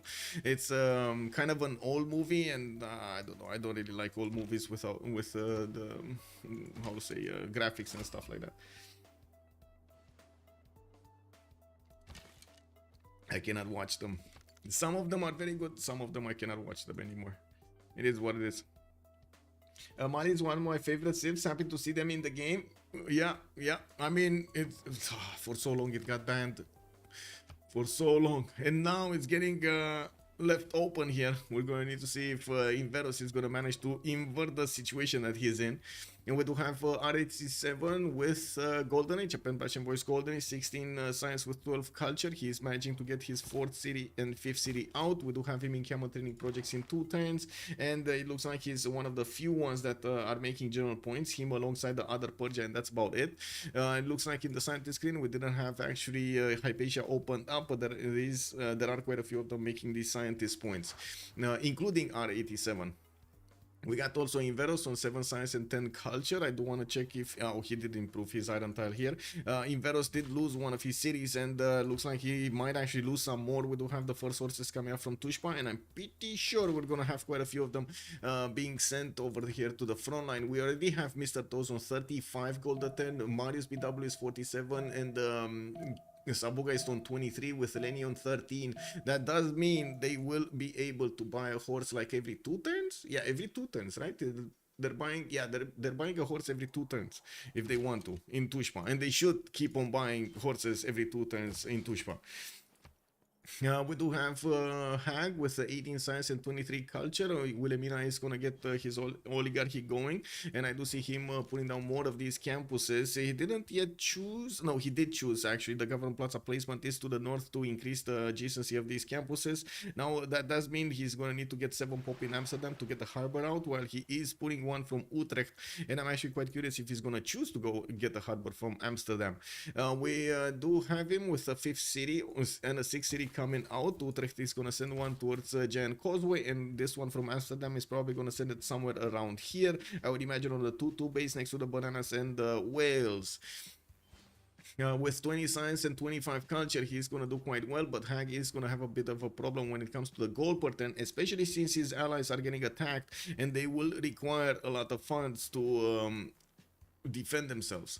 Joe the Third, 10 science with 21 culture. We got Chandlers here, Queen Chandlers with a government plaza coming out from Lisbon, and I do have to point out we do have already a harbor with a lighthouse coming out from her, but she's using internal trade routes. Or wait a second, that's Braga to, yeah, she's using internal trade routes with Magnus, and that will cut into her gold per turn significantly. As you can see, only 21 gold a turn. That isn't that big at this moment in time. Mr. Toast, Pen Brush and Voice Golden Age with 245 cities. Mali, he's having a bit of a problem with Zanzibar, but he managed to piece that out on the west side. We do have horses coming out from his cities in Termica and Yani, where he did manage to get a chop done. I'm quite surprised we don't see actually an immediate horse buy over here, but I guess they don't have the gold. They bought something because they don't have the gold. I don't know what they did, but they did something with the gold. Now we do have Lenny also with a pen bash and voice golden age, 18 science and 33 culture on Brazil. He's gonna be the one that's gonna need to defend against Persia from the northeast. That's Nader Shah Persia, and I do see him putting down his first street carnivals, and also gonna soon activate Zhang Heng. He did manage to help out Mali take down one of the cities of Persia from the southeast from Cyrus, and I do notice Tushpa is still in the hands of Mali, which is trying to get as many forces out as possible. Of course, we don't have Mali actually getting an encampment yet, but he is 2 great general points at 10. He's trying to get it with the card at least until he's gonna get there. We go until he's gonna put one of these encampments down, and will need to get at least one project for it to get in to finish his general points in a good enough time. Mariusbw with a pen brush and voice golden age, impressive explosion of gold per turn, 97 gold per turn, guys. He's making 97 gold per turn, getting Warlord's Throne ready. Mariusbw is also putting down his campuses here so he can get that science rolling as quickly as possible for the caravel rush against his opponent. I'm pretty sure he's gonna try to fend off attacks from Portugal and also go against Queen Chandlers here to take her down. He did manage to take the city of Kabul to the south. He has at least 2 more cities that he could place in between his capital and that city center. And of course, with the Warlord Throne bonuses towards building units, he's going to be quite happy just pumping them out. I only got about 45 mines into it. Destroyed my childhood memories. Wait, mines? Whoa. Good, Egremon.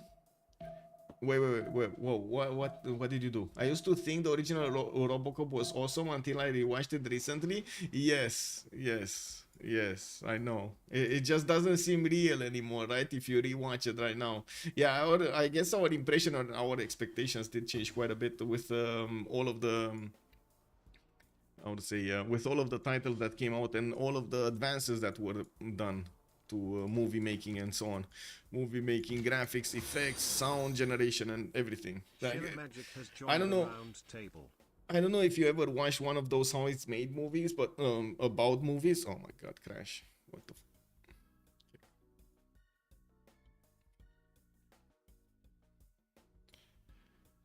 the?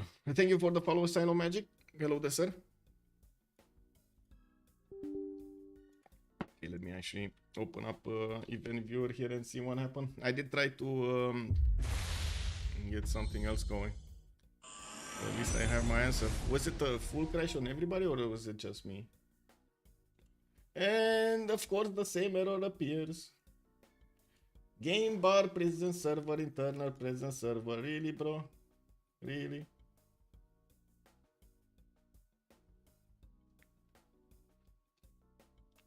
Freaking game bar, man. The most stupid thing invented. I don't know about multiplayer games, let alone league games. Why were each of the civilizations in the game were chosen? Wait. You mean how? Or when? Or why? Which one of those?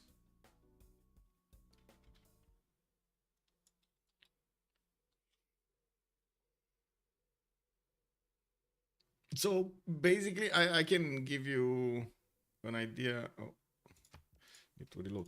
I can give you an idea why we do stuff like that. So basically, there are a few things that. Oh, you're wondering what makes them good for MP games. These particular civilizations in the roster. Oh, I see. Yeah, we can talk about them. So basically, the Portugals are right now being they're mandatory to be picked, right? So we do have them on each side. They do have a lot of goal potential for them. They are also very good when it comes to the caravel timing with the replacement caravel, the now, which is quite strong. Now, no. On the other side, the Persians are very strong because usually the meta does force you to try to get as quickly as possible the tempo going. The Persian ability to get the extra yields on the trade routes with Magnus, extra yields, and how BBG actually increases Magnus. It's you do get a lot of yields from a single trader, and the cities around your city center grow faster. So the fact that Persians do have those extra points over there, either in culture or in science, do make them a good choice. Not to mention they do have the bonuses of extra damage against their opponents. Wilhelmina, extremely good adjacency, extremely good unit when it comes to its frigate, the replacement frigate, the Seven Provincian, while we do have him also with a lot of science potential, so many rivers giving that adjacency and so on. So very good timing when it comes to caravels, very good timing when it comes to frigates, and most of the time it will have the gold necessary to upkeep himself and also upkeep his allies. Now we do need to see the other ones. Mali is the easiest answer would be gold. Mali usually does a lot of gold. It can sustain armies and armies, and usually it can later on in the game it can sustain multiple players at the same time. Whoa. I guess I'm just wondering what makes them yeah. Mali has so much gold. Well, he's right now on 74 gold a turn with only 5 cities, and he keeps on pumping out horses like there's no tomorrow. I gotta say, it is incredible that they didn't actually buy the horses on the front line. And now he might actually lose the city because he didn't want to invest into the horses. It's still gonna be quite annoying for Persia. He needed to get another one of his cities out, but he gave him the chance to come back. Basically, this is him playing with his food instead of going for the kill immediately. And since they are making right now, they can buy more than a horse per turn. I would say, you know, it is They kind of gave up on the chance. Anyway, it is what it is. We do have him already losing 2 of his archers, which again was quite unfortunate because he pushed them out and he didn't have a strong unit to defend them with. And right now he's still struggling to get the units in front. While I do notice the Persian horses are already taking position to attack the city of Tushpa again. Well, they're gonna go into 4 strength city center, so that's not gonna be that easy to take out. I do want to finish also to take a look at the last one here. After we're going to talk about the next one, Sabuga, King Sabuga on the west side with 5 of these cities. We do have him getting motion in Guimare, Civ6 in campus coming up from there, Guarda also campus coming up here, Settler coming up from Funchal in 5 turns, while I do notice he's getting granaries in Evora here in 4 turns. He did put a non-freshwater city that he can get a harbor out on the northwest. He did choose to put down a campus, oh no, a holy site actually from Evora. Whoa, holy site there. Okay, is he gonna try to get a sneaky diplo with a Mahabodhi temple built there, or what is this going on? Anyway, of course he can get quite a few bonuses from religion, don't get me wrong, it might actually work out for the best, but we'll see.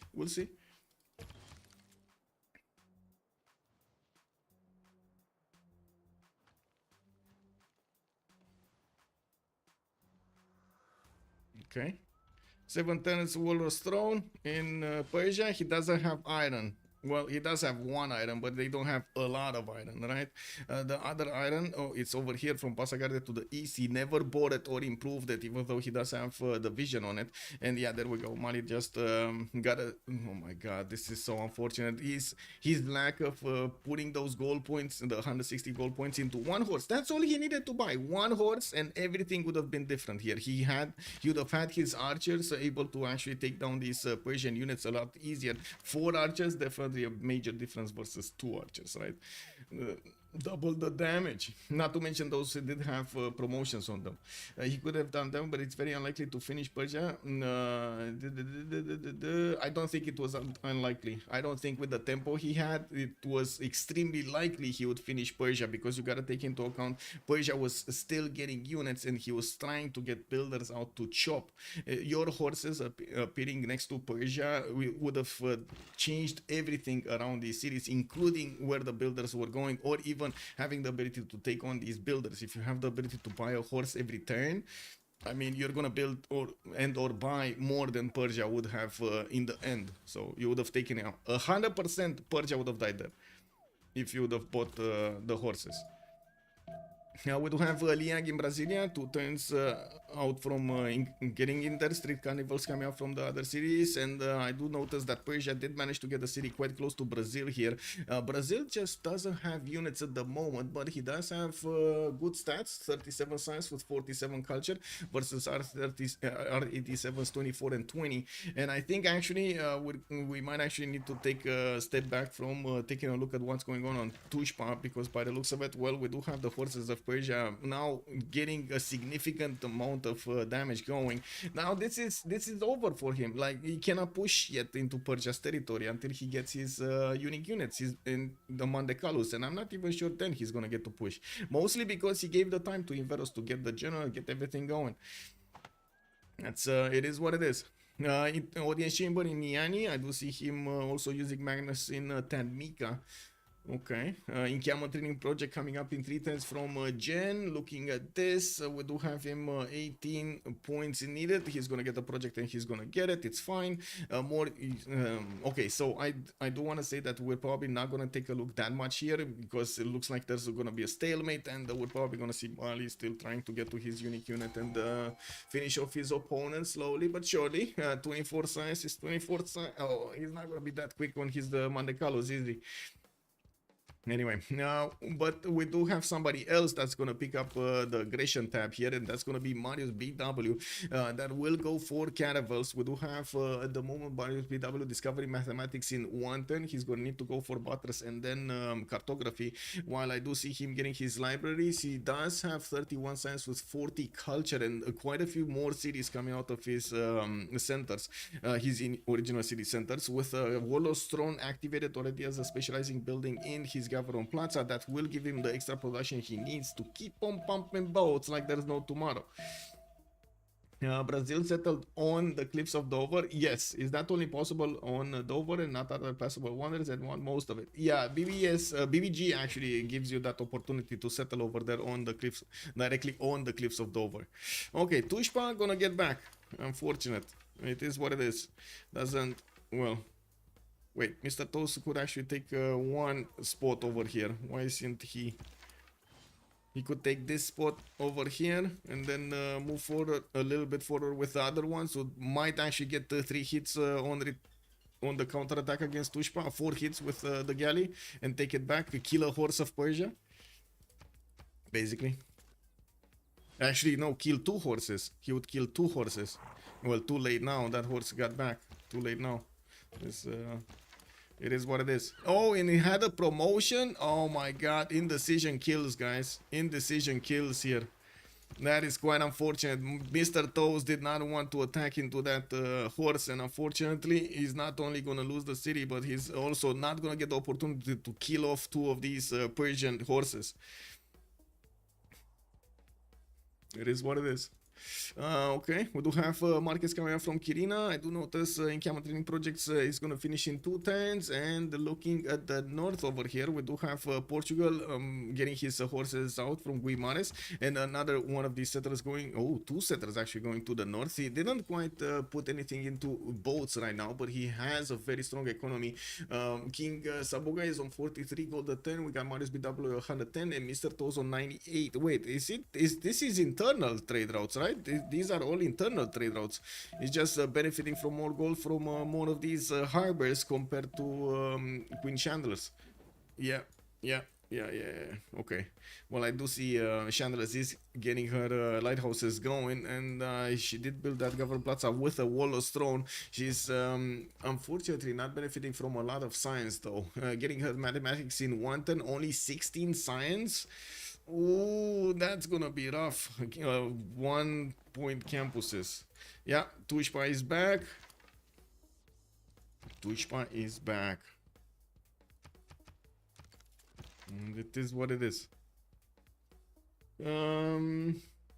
Rafifi, good afternoon, sir. Bonjour, monsieur, bienvenue. Just got here. What happened to Cyrus, Persia, Alex 2005? Good evening, sir. So basically, we did have him put down a city over here. Persia put down a city over here. He had a rough time to get to his own horses to protect it, and he didn't see this attack coming from Brazil, from the north on the water with the galleys. So the Brazilian galleys just made their way, you know, casually through the lakes here, through the Black Sea, and got to attack the city of Tushpa when it was only 12 strength on the defense. He managed to take down so much of that city center that Mali just took it over with a single scout. Then Mali did not want to spend gold to directly buy horses, even if he did have the technology to do so, and could have overwhelmed or at least kept these Persian units at bay. He did choose to hard build them and get them out from his cities. As you can see, it takes a long time to reposition them from the main cities to the east side towards Tushpa. At least 3 turns that you need to travel with these horses there to be in attack range of that city center or take on the Persian army. So Persia just kept on pushing back. He did manage to get his general out, and I do see him now trying to get his campuses. Looks like they're just exchanging units here, and that's about it. The city of Tushpa got taken down altogether, and that is actually, I'm not that convinced it's going to help out Mali. I guess Mali is going to be helped out more because he's going to get to close that choke and not fight for a city-state, even though he could have had that city-state as a barrier between him and Persia, and also dangling the food in front of Persia, you know, making him attack that one. And that Torres is juicy. Yes, Tanmika's Torres is amazing. Okay, Odin Chamber coming out. Oh, he did manage to get a general, which he can't really put into that city center. He needs to teleport it in Tanmika and then move it on the roads with his own 2 feet, the little tiny feet. Anyway, now we got Wolostrom coming up in 2 turns from Netherlands. He's also gonna need to prepare for war here, and I gotta say Ispahan is not on the coast. This is actually quite a bit surprising. I was of the impression that he's actually going to connect on the coast so they can coastally trade here with each other, especially since these trade routes to Netherlands are extremely juicy with that extra culture. Well, neither is Portugal trading externally, and looking at the gold per turn, it is quite an extreme difference, I would say, from these two teams. On the left side, we do have only 27, 14, 23, and 30 gold per turn, while on the right side, we got 117, 37, 117, and 49 gold per turn. That is amazing, impressive. Two of the members of HOH right now are making more gold than their opponents combined. We do have harbor shipping projects also coming up from Kupe. He's gonna want to get these admirals, and I gotta say somebody will need to open them up. We might have Mali actually using his faith per turn to get enough points. He's on 17 faith a turn, 120. Oh, he used his faith for something.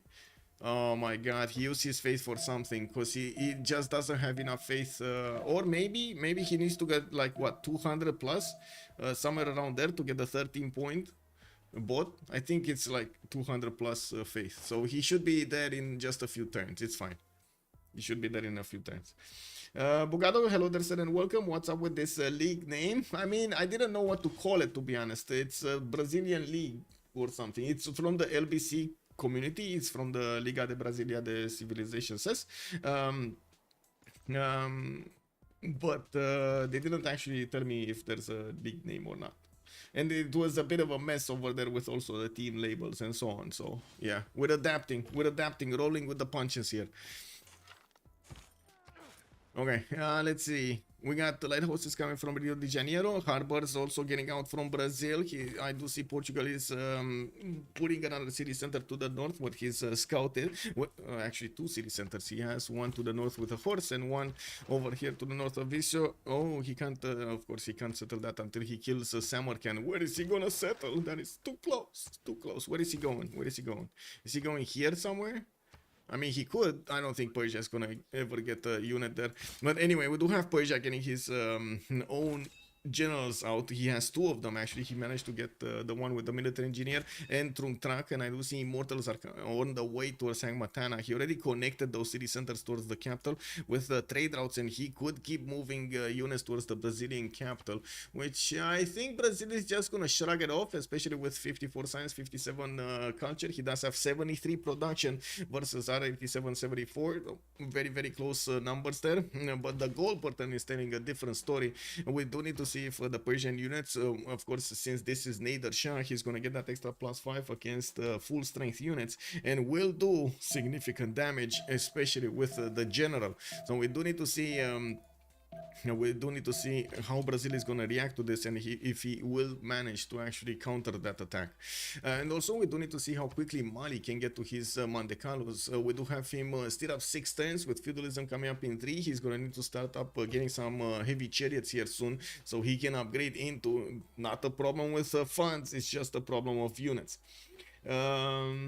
Yeah, good to know the fellow countrymen. Woo woo, bom dia, senor, I should say. Now, what is it? I don't know how to say like good morning. I have no idea how to say good morning. Now we finally get to Pasagar the iron, and I do see a builder is over there on the tile to upgrade it. We do need to see how many boats are coming out from Maori. Already he has 5, 6, 7 that I can see, and then getting more out every turn. He's increasing his military number, and yes, we do have Maori right now still on 37 science with 49 culture, but he's only 6 turns away from getting cartography, while Hag is 3 turns out from getting cartography. Where pre-builds, bro? Can he get enough of them? I guess he can get. He can delay the technology. That shouldn't be that big of an issue. And anyway, the placement of the city of Maastricht also is gonna give him the opportunity to move boats from the Hague through Maastricht and outside. Do we have Portugal also getting boats? No, she's not. She's actually trying to get to a golden age. Ooh, I don't know about that. Anyway, now we're going to need to see who's going to get to the second golden age. Will 1043, and as we see over here, only the 2 Persias have enough points, and I'm pretty sure that's because of their unique units and so on. That's giving them those points. R87 also 5 turns out from stirrups. He's starting to get a few heavy chariots out, but that will also require points of gold. So yeah, they need a better economy. They really need a better economy. We still have fights from Mali, both into Persia. This is Cyrus, Persia, by the way. We do have Mali with a general on the front line here, and it looks like he's going to reposition his horse because that's gonna die. There we go, and maybe get another one in. Maybe. Maybe. I don't think he wants to let one horse being hit by multiple units, and that was the most exposed style he had in his empire. Now we do have also the other Portugal, Sabuga, actually going for his mathematics in 1, and I do see him keep going to build his libraries. He is working on taking down Samarkand and getting a settler right in front of that face, the city center's face, while I do see Funchal is getting campuses. Did they open up the admirals? No, still no opening of the admirals. Ooh, Brazil is making 1.1 point. Maybe he will get it. Is he making any faith? No, not really. But Mr. Toast has is about to hit that number of faith points that he would need to recruit it. Just buy it with faith. Bomb DIS, good morning. Oh, okay, okay, very nice, very nice. Thank you, thank you. That's a good point. Thank you, thank you.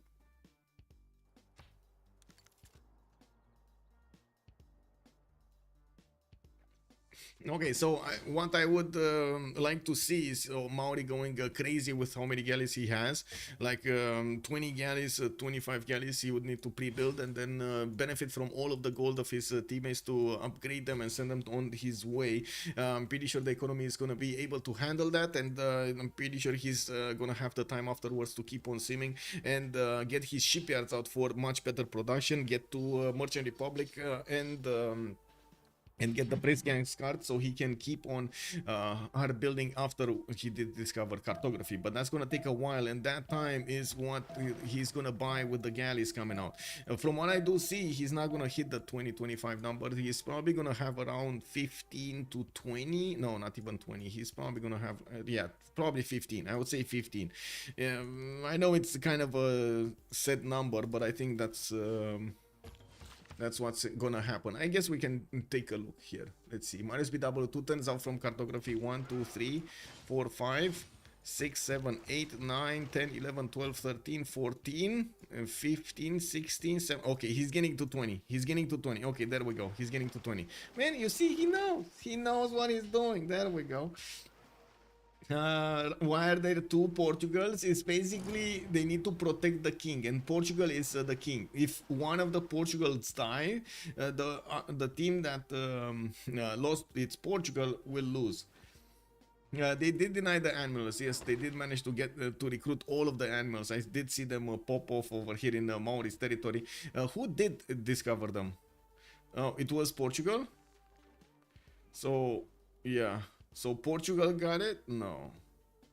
Wait, I saw a few more of these here. No, it wasn't Portugal. It was Brazil.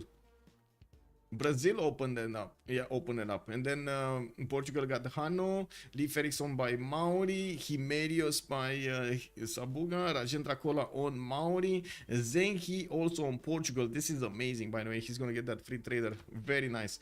But I do see there will be a chance to get Francis Drake. It's just going to take a long time to get to 305 points. Brazil protecting Portugal, that's something. Yeah, exactly. Yeah. Wait, Caguana has been defeated? Where was Caguana and why was it defeated? Why did you kill Caguana? Oh, I see why. So Persia wasn't actually sending that military towards Brazil. He was sending it to take Caguana. Okay, well, we do have a wave of feudalism builders coming out of his cities, and he has a few heavy chariots also getting ready. I do see Maori did levy the city of Bandar Brunei with all of those units able to see what's going on here. We might actually see him do a bit of damage against his opponent and also keep Persia how to say, focused on the northeast. Persia Cyrus here will have a significant problem when it comes to the stats of the game, especially since Mr. Toes next to him is gonna keep up the pressure and gonna get a lot more cities with a lot more goal per turn and stats. This is gonna become harder and harder for him to keep up, and you can see how Mr. Toes is getting these Mandecanos, four of them at the moment, with another probably 3 in the build queues up next, and another 2 settlers. That's gonna put him on 6 cities with an army to go for. Now we do need to see also what's going on here. Oh, more galleys. Yes, more galleys. That's what we want to see. More galleys. Do we have galleys here? Oh, where galleys, man? 2, 4, 6, 8. No, this is not gonna work. 8 galleys. I mean, even if they have +10 on them, they're still not gonna work. Anyway, we do have Portugal here with only 3, 4. There might be a bit of how to say it might be quite a bit of a challenge to try to foresee what's going on in your opponent's empire because of the stats and how important timing is in this game, in this Protect King game. But it is what it is. It looks like there's a significant chance they will take out the Portuguese navy with the boats that Maori has, and this is not even taking account what Portugal can do here.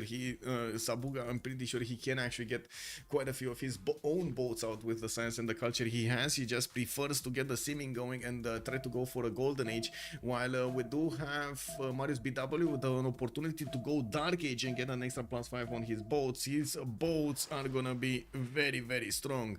He should actually get okay, never mind. He's just getting galleys. Yeah, he's just getting galleys. He moved off from discovering cartography, so he has the ability to keep on getting galleys. Oh my god, another wave of galleys everywhere. Oh my god, I like this. I really like this. This is amazing. He's just gonna keep on upgrading caravels and send them. Every turn, just keep on upgrading and send them. Very nice, very nice. What's going on here? Brazil needs to put up a defense against the northeast. Still doesn't actually have classical units out. Only 24 garrison defense strength. That's galley strength of the city centers. We do have Mandecalus from Mali. Yeah, he has the upgrade button. He has the upgrade button. He did also figure out there's a way from the Tundra to go into the cities of Susa here, and I don't think that's going to be the way to go. By the looks of it, he's just going to go directly, and he will have enough strength from the Mandecalus to keep on attacking these horses of Persia, even if they're fortified. That is damage that you see right now without the Great General. That is without the Great General damage. So you need to add another 5 points. That's going to put them on 63 points of attack against the horses, 50 on the defense. Is the rule first to capture Portugal and Persia sweeps in and kills Red Portugal from the north? I mean, you say swoops in, but I imagine that's gonna take a long time. But yes, that could be a possibility. I just imagine it's gonna take a long time because of these hills. But yes, they should actually. That is kind of the plan, right? Take out Portugal. So yes, he does have an opportunity to go directly against Portugal. Oh, it's like a special game mode. Yes, it is like a special game mode, exactly.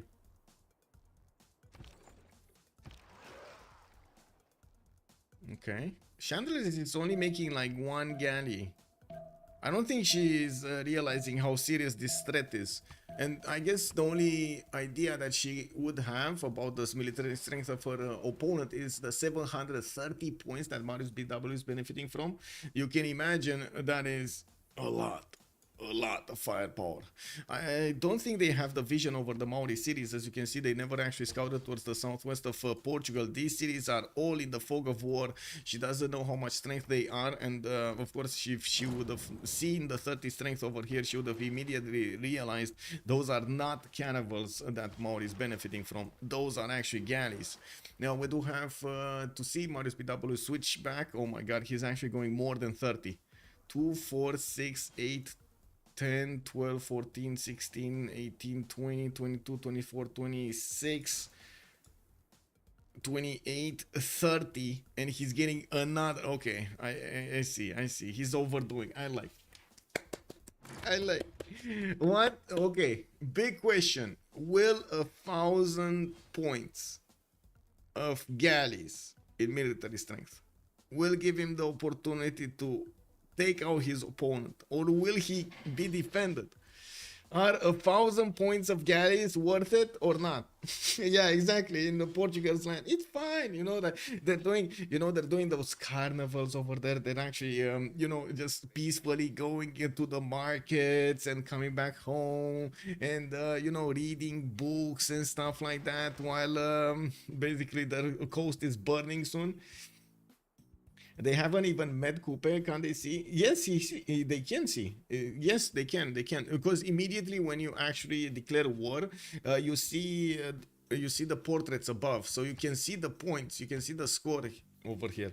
Those are going to be carevals in some time. Yes, even more points. I mean, I'm pretty sure. It's gonna be like more than 1,500 points of damage here soon. 1,500 points of military, 876.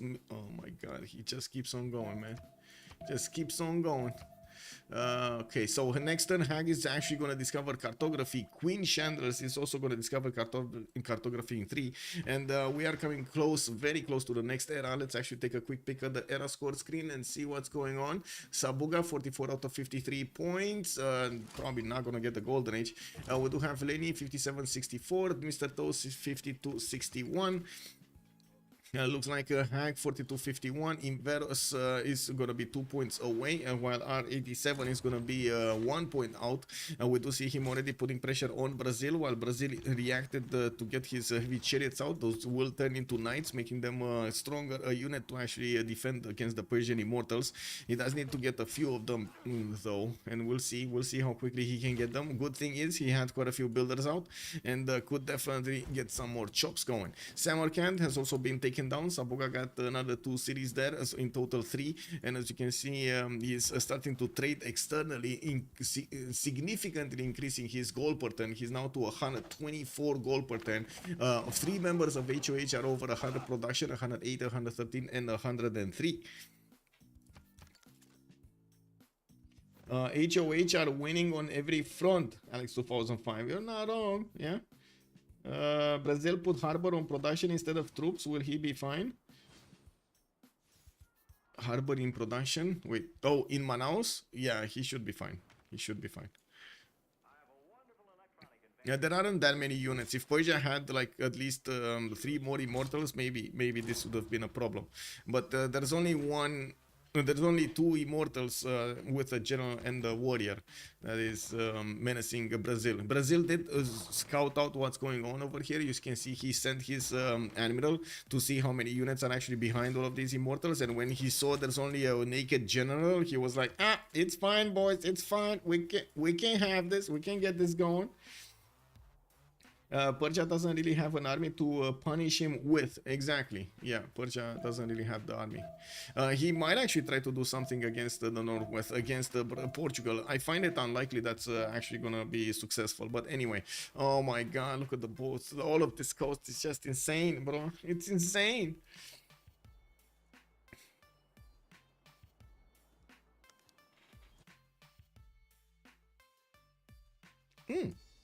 And more boats. When is he gonna actually get cartography? He's going military science in 2 turns here, and he started. Wait, he didn't start pre-building a lot more quadrims. He just keeps going for galleys. Oh my god, how quickly can he actually get to nationalism? He's 62 points, 64. Okay, shouldn't be that far away. Did he get at least 1 mare somewhere? Like 1 theater square? Yes, he did. Yes, he did. So that would put him with a lot of points. A lot of points. He could just ask his allies to make this faster and buy that building out with so much gold per turn. Monte Carlos have breached the doorstep of Persia. Inveros is invaded by the toes. Oh my god, can you imagine? 1,000,000 toes just coming towards you. Oh, that is a problem. We do have Mali here getting next to the borders of Pasacarte, and I do see heavy chariots getting out one turn from Inveros cities. Unfortunately, his army was deployed to Bandar Brunei, and that was a bait. Inveros will need to retreat all of those immortals from there and try to defend his capital, because the capital might actually die here. This city might actually die. If not that one, the one in the south is definitely gonna die. Anyway, if they CC off the Mali attack, I'm gonna be mad. I wanna see boats, Corky. Yes, I mean everybody wants to see those. I mean, honestly, the biggest question I have is how much military strength Mariusbw will have when he will upgrade all of these boats. This is like, look, oh my god, 30 plus boats over here, 30 plus caravels. How much is a caravel strength? 55 or 50 or something? How much is it for 55, right? 55? Oh god. I mean, that's more than 1700 points, guys. 1700 points of strength. And he already has 1200 just in galleys. Imagine if TNT loses before they even see that navy. Yeah, well, I guess we're not gonna need to imagine. It is happening. Netherlands getting his boats upgraded next to Delgada, and by the looks of it, he did upgrade quite a few of them. Oh my god, he's actually trying to see what's going on. 2, 4, 6, 8, 9 boats upgraded, 10 boats upgraded. While he's getting harbors out, he still, of course, did not manage to get an admiral. That's going to be an extra +5 that Maori will get. And still, Maori is not getting his cartography. He's waiting. He's probably waiting for the Dark Age, to be honest. I think that's the call out. He wants the Dark Age, and he wants to get as many of these boats pre-built as possible. And oh my god, 1500 military strength of galleys, 1300 right now. Anyway, we do have the Mandecalos managing to get a builder here from their opponents. Pasagard is going to get the wall up, and I do see Persia might actually lose a few more of these heavy chariots before he's actually upgrading them into knights. There isn't a replacement army. Mali does not have new units going towards the front line, and he's going to need to take good care of these Mandecalos, keep them alive here, so they can keep on punching his opponents. Oh my. Well, that city's still not gonna go down. Its wall is going up in one turn, and it's not like he's gonna get to push. Oh, maybe he will get to push through it if there's no garrison in that city center. As in, there's no unit garrison in there. That's only a 33 defense. That's not gonna be that hard for these Mandecalos to attack into it and take it down. There's not really an army to punish an attack, like an ongoing attack against Pasagarde. +5 military strength with card, but you can't heal outside the territory. Yes, exactly. Oh, that's good. If he unlocks cartography, he gets an score and would hit a normal age. That is also true, Alex 2005. Oh, Twilight Valor. Yes, I thought it was something for upgrades. No, just Twilight Valor. He just wants the extra +5. Yeah. It's also not all Dark Ages do have the card. Most Dark Ages, like the first 3, I believe, or is it 4? Is it 3 or 4? Have the Twilight Valor, and then you don't have it later on in the game. You can imagine tanks with Twilight Valor kick. Yeah, I guess it is what it is. Helicopters with Twilight Valor, you know, it is what it is. Or GDRs with Twilight Valor. I don't know, man. That sounds quite dangerous. Let me get this 200 strength GDR on the map. The Dutch is coming. Yeah, Dutch is coming. But I think he's gonna end up against a wall of galleys. Like check this out. Caravels going against galleys. They cannot one-shot the galleys. They need to two-shot them. And these galleys are now just gathering dust over here. We do need to see when Mariusbw is gonna start upgrading them. He is still not benefiting from the upgrade button. He still doesn't have cartography. Next turn we actually switch into the next turn, and I would imagine he will. Oh no! No! The Dark Age! There's no Dark Age! Mariusbw. What happened? Oh my god. Did somebody cross the seas or something? No? No, they didn't actually get how to say, going around the world promotion. Okay. Oh my god. Yeah, rip. No extra +5. I guess it is what it is. He's gonna have to make deal with the admirals, and it is what it is. Netherlands 12.6. Okay, Portugal is on 9. The other Portugal is 16. Maori is 9.2, and Brazil is on 4. Okay, Persia getting another general and getting knights in production from most cities. He did manage to push into Brazil's borders, but he's gonna be pushed back. I would imagine we do have Brazil with a knight here upgraded, and I do see him getting his intelligence ages. He's still not considering the threat that bad. He does have another heavy chariot that could turn into a knight, and I do see Portugal is already putting his Fetorias in his borders here. It's just a matter of time until the gold will explode. Well, it already kind of exploded, right? We got 135, 136, 134. What are these close numbers? Oh my god, they're coordinating, boys. And 173 from Sabuga. How much gold do they have? I would say it's in the round of a lot to too much. It's between a lot and too much. Exact points to be counted later. We got 752, 273, 639, and 228 points. I don't really want to do the math on each of them to give you the final answer, but I guess you can imagine it's a lot. And Susa went down. We do have Pasagarde also about to be taken slowly down. There is a way for these Mandecalus to get onto the other side of the river and get to wrap around Pasagarde slowly, taking out the Persian immortals. There is a knight coming out from Pasagarde in 2 turns, while he has another one from Ispahan. And I do notice the Mali units from the south are gonna how to say, are gonna need to keep on punching forward. Did he lose a Mandekalu here?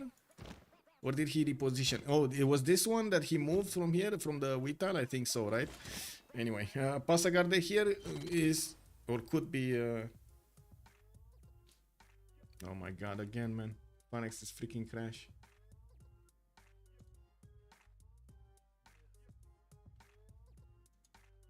And don't tell me it's a freaking game bar. Refresh. Oh my god. Give me a second.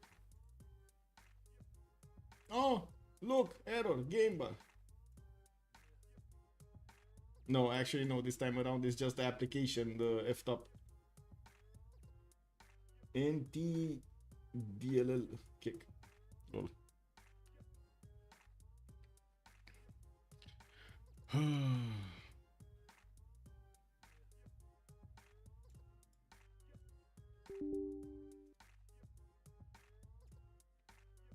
Wow, I get a Pharesis crash report even when I load into the game. I'm gonna need to reinstall Civ. Actually, I'm curious if I can do that before the next game. It's in what? In 2 hours and 45 minutes is the next game. Ah, come on. We need to see the last one. We need to see the last moves. Hey, Kebor, hello there, sir. We're about to see that 1800 point of military. Only galleys in galleys transform into cannibals and go against their opponents.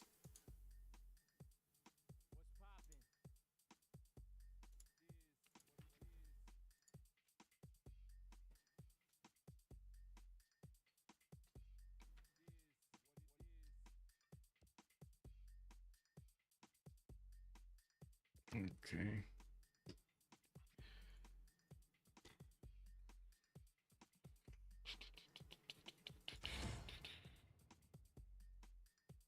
Oh wait, I still have 0 MS? How do I have 0 MS to the... You have built great cities of stone and seen early... Mario's big push, yes. Well, there's one good thing about this. I don't... Oh, and I needed to coordinate.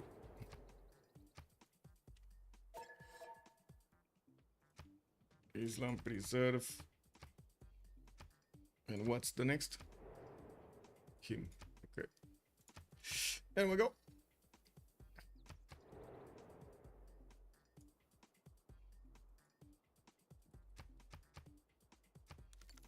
Okay, so we did go into the golden age here, and we do have R87, Inveros in a golden age, normal age for Hag, and I do see a golden age for Chandlers, and I do see he did manage to get quite a few of these now with the promotions. Well, at the moment we didn't actually see Maori upgrade, only Portugal upgraded one now to see what's going on.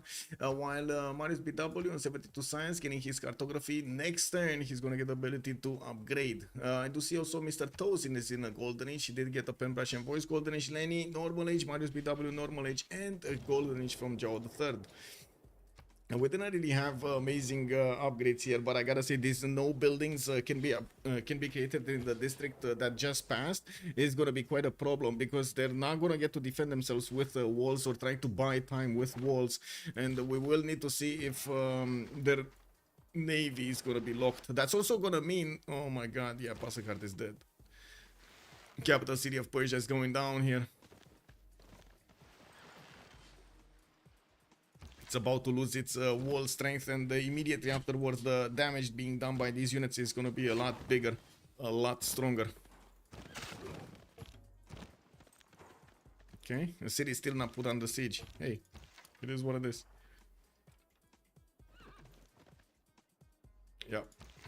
Yep, that's it, it's gone next turn.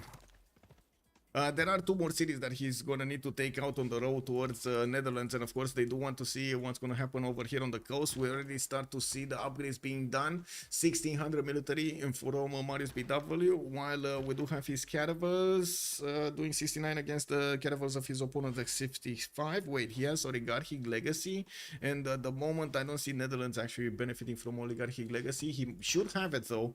Oh no, he went... Wait, but he went into oligarchy. I'm pretty sure I checked this. He went into... Oh my god, he went Republican legacy, guys. Wilhelmina went Republican legacy. No escape settler, they see... Yeah, no escape settler, yeah.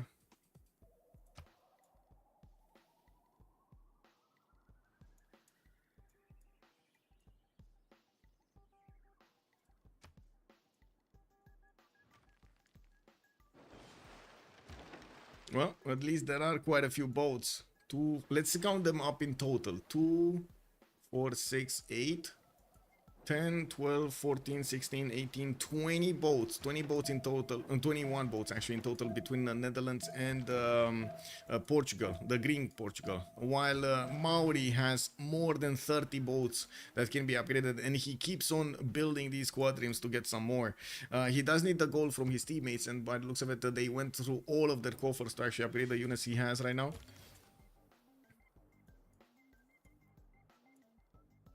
Okay, let's see Passagarde go down, because this is probably going to be the next one. There we go. We got it taken down.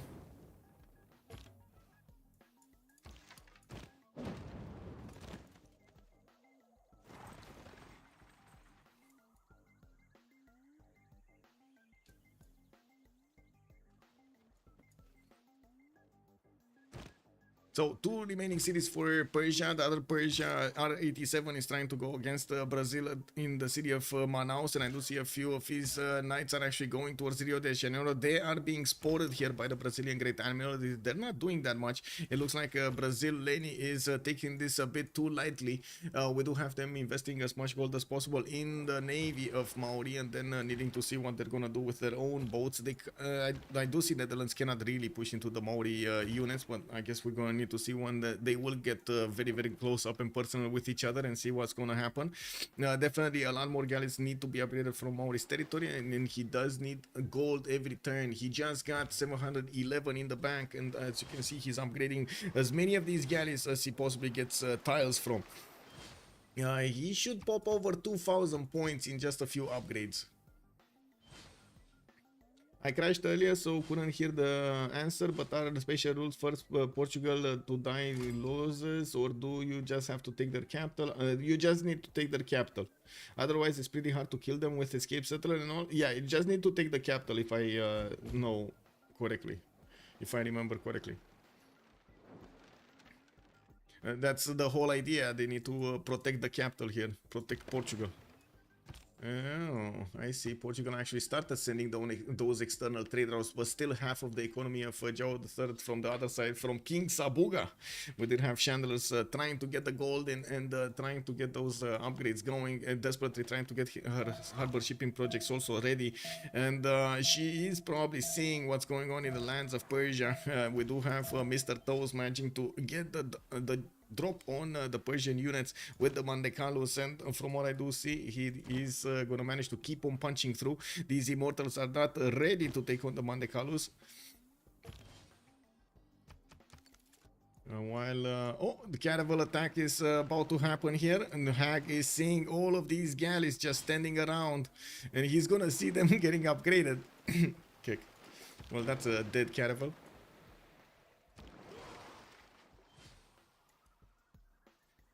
I'm very surprised about this, by the way, that Persia was let in. I don't know why he got let in, but he got let in.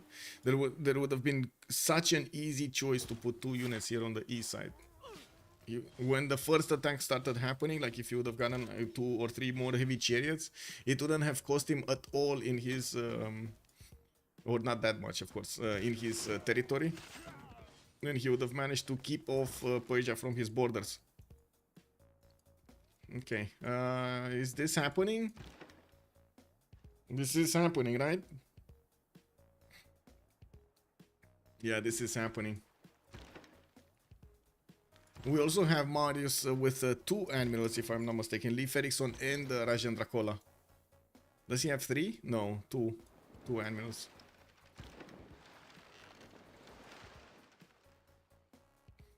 Oh, so many boats. He's gonna have a problem actually moving all of these from side to side. I think it's 90 gold each on online spin. Yes, it's 90 gold. Yes. Wilhelmina will do nothing against Kupe. Yeah, he can't. He can't. And look how quickly these Netherlands boats are dying. Yeah, that's a victory. That's a victory. HOH takes these finals against TNT in the Protect the King challenge. We did have Sabuga being much better protected than Chandlers. And it does look like we did have Mariusbw flexing those military numbers over there with more than 30 galleys pre-builds.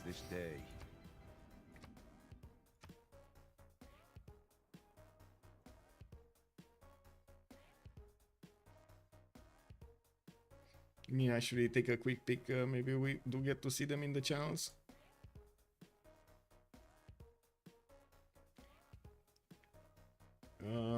Times competitive. Are they getting into a channel somewhere or?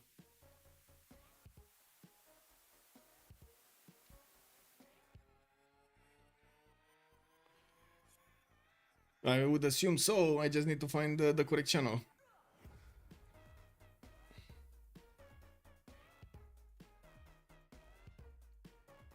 Wait, are they not playing on LBC? Are they actually playing on the comms in CPL or something? Kick. Lol. Give me a second. We might see them in CPL.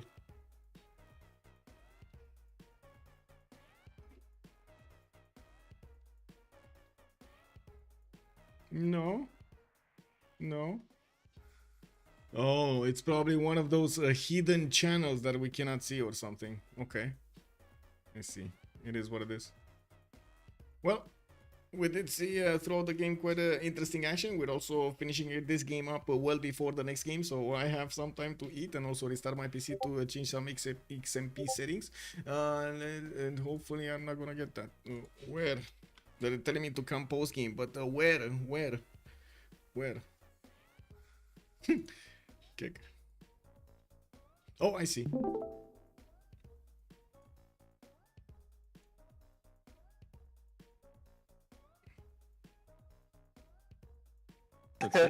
Yeah, that's insane. Which one was Portugal capital? Was Guimarães or Funchal? Funchal. Yeah, okay. But like, so I don't one think they ever tile, get. no... Yes, Yeah. I mean, from the moment Netherlands said they had no oligarchy legacy, we already losing in Persia. He forgot, like he's. But like, they don't have. Oh You don't have my God. admirals either. You're waiting for Yeah. 301. I You guess you got can all the unlock. admirals, you got all the merchants. Like, oh. But what happened there? Because I'm Yeah, pretty sure it's- Portugal was not Portugal. Sorry, Netherlands was building the specializing building in oligarchy. He switched off in Yes. between. Or? Yes. Oh, Yes. no. Oh, there's So, yeah. so we are talking the whole game. Okay, you're going to do Venetian. Then he's like, yes, I'll do Venetian. Then he put a harbor in cap. Like, oh. Okay. I mean, yeah, we are chatting too much. We got distracted, and but like I Dude, think we thought we were also joking. Like we had so much fucking gold, and we were like, "I'm gonna make 1k milli of galleys," and that was like, "No, make 1.5k," and then ended up being trying to go for 2k of galleys. I need to see the stream to know what I did. I think Warlord was in 2 turns, and the Civic was 2 turn, and I think maybe I get in 1 turn and distracted. Just what? The age, getting old, my friend. Yeah, it's hard. But look at how hard to many build. boats. So, and can you show Mali spawn? Because like Uh, Persia was like, yeah, I'm going to kill Mali, blah blah blah, and then That's suddenly, oh one man, I'm easier. losing my city. Torres del Paine spawn second city on Mali. I don't know. Yeah, and that coast, because if it wasn't for the boats, I think story could be different. But Yes, that's Yes. kind of unlucky. Yeah. Can't really know results. I in missed. there. Wait, by the way, I missed Dark Age by 1 point because the fucking trade route to Whoa. Portugal finished. Like that was so fucking sad. Oh, so I'm that's what perfect. happened. Oh my god. Yes. I was delaying like everything texture and Yes, culture I tree to saw. like not get normal age or stay dark age, and then a trader fucking finished. Or like 2 things happens actually. My cap was the first 10 pop city in the game, 1050 yeah. something, which gave me 2 points, and then I was only 1 point off golden, and then I got the trade route here finished, which fucked me, and gave me Wow. normal. Oh, That's rip. what you get for Um, sending externals, Marius. That's what this Magnus don't get fed on my sim. Why Make didn't many you buy boats here. horses for toes on the city of Persia? why he did that or why he No, didn't? he didn't. He didn't. I don't know. I mean, I think he was Okay, I right. just like- checked. If I I upgrade, didn't want to like take all the gold and kill the guy.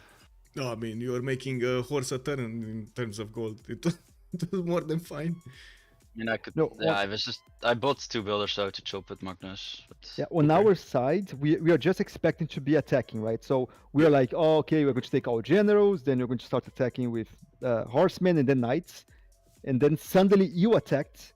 So we're not prepared for that. So that's kind of how, right? also the- the the- galley cross yeah, water like- here. I don't know if you didn't have vision on we Brazil. do not. So I saw Manaus like a turn.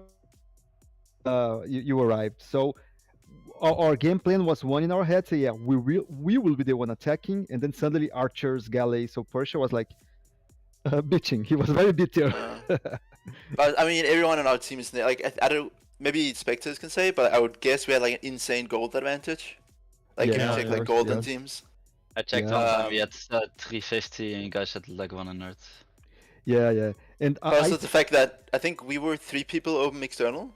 Like I don't think anyone went Magnus, or maybe. No, Sabuga Portugal did. went I Magnus. went. I went. Sassy, Sabuga, sassy fuck you, Sabuga.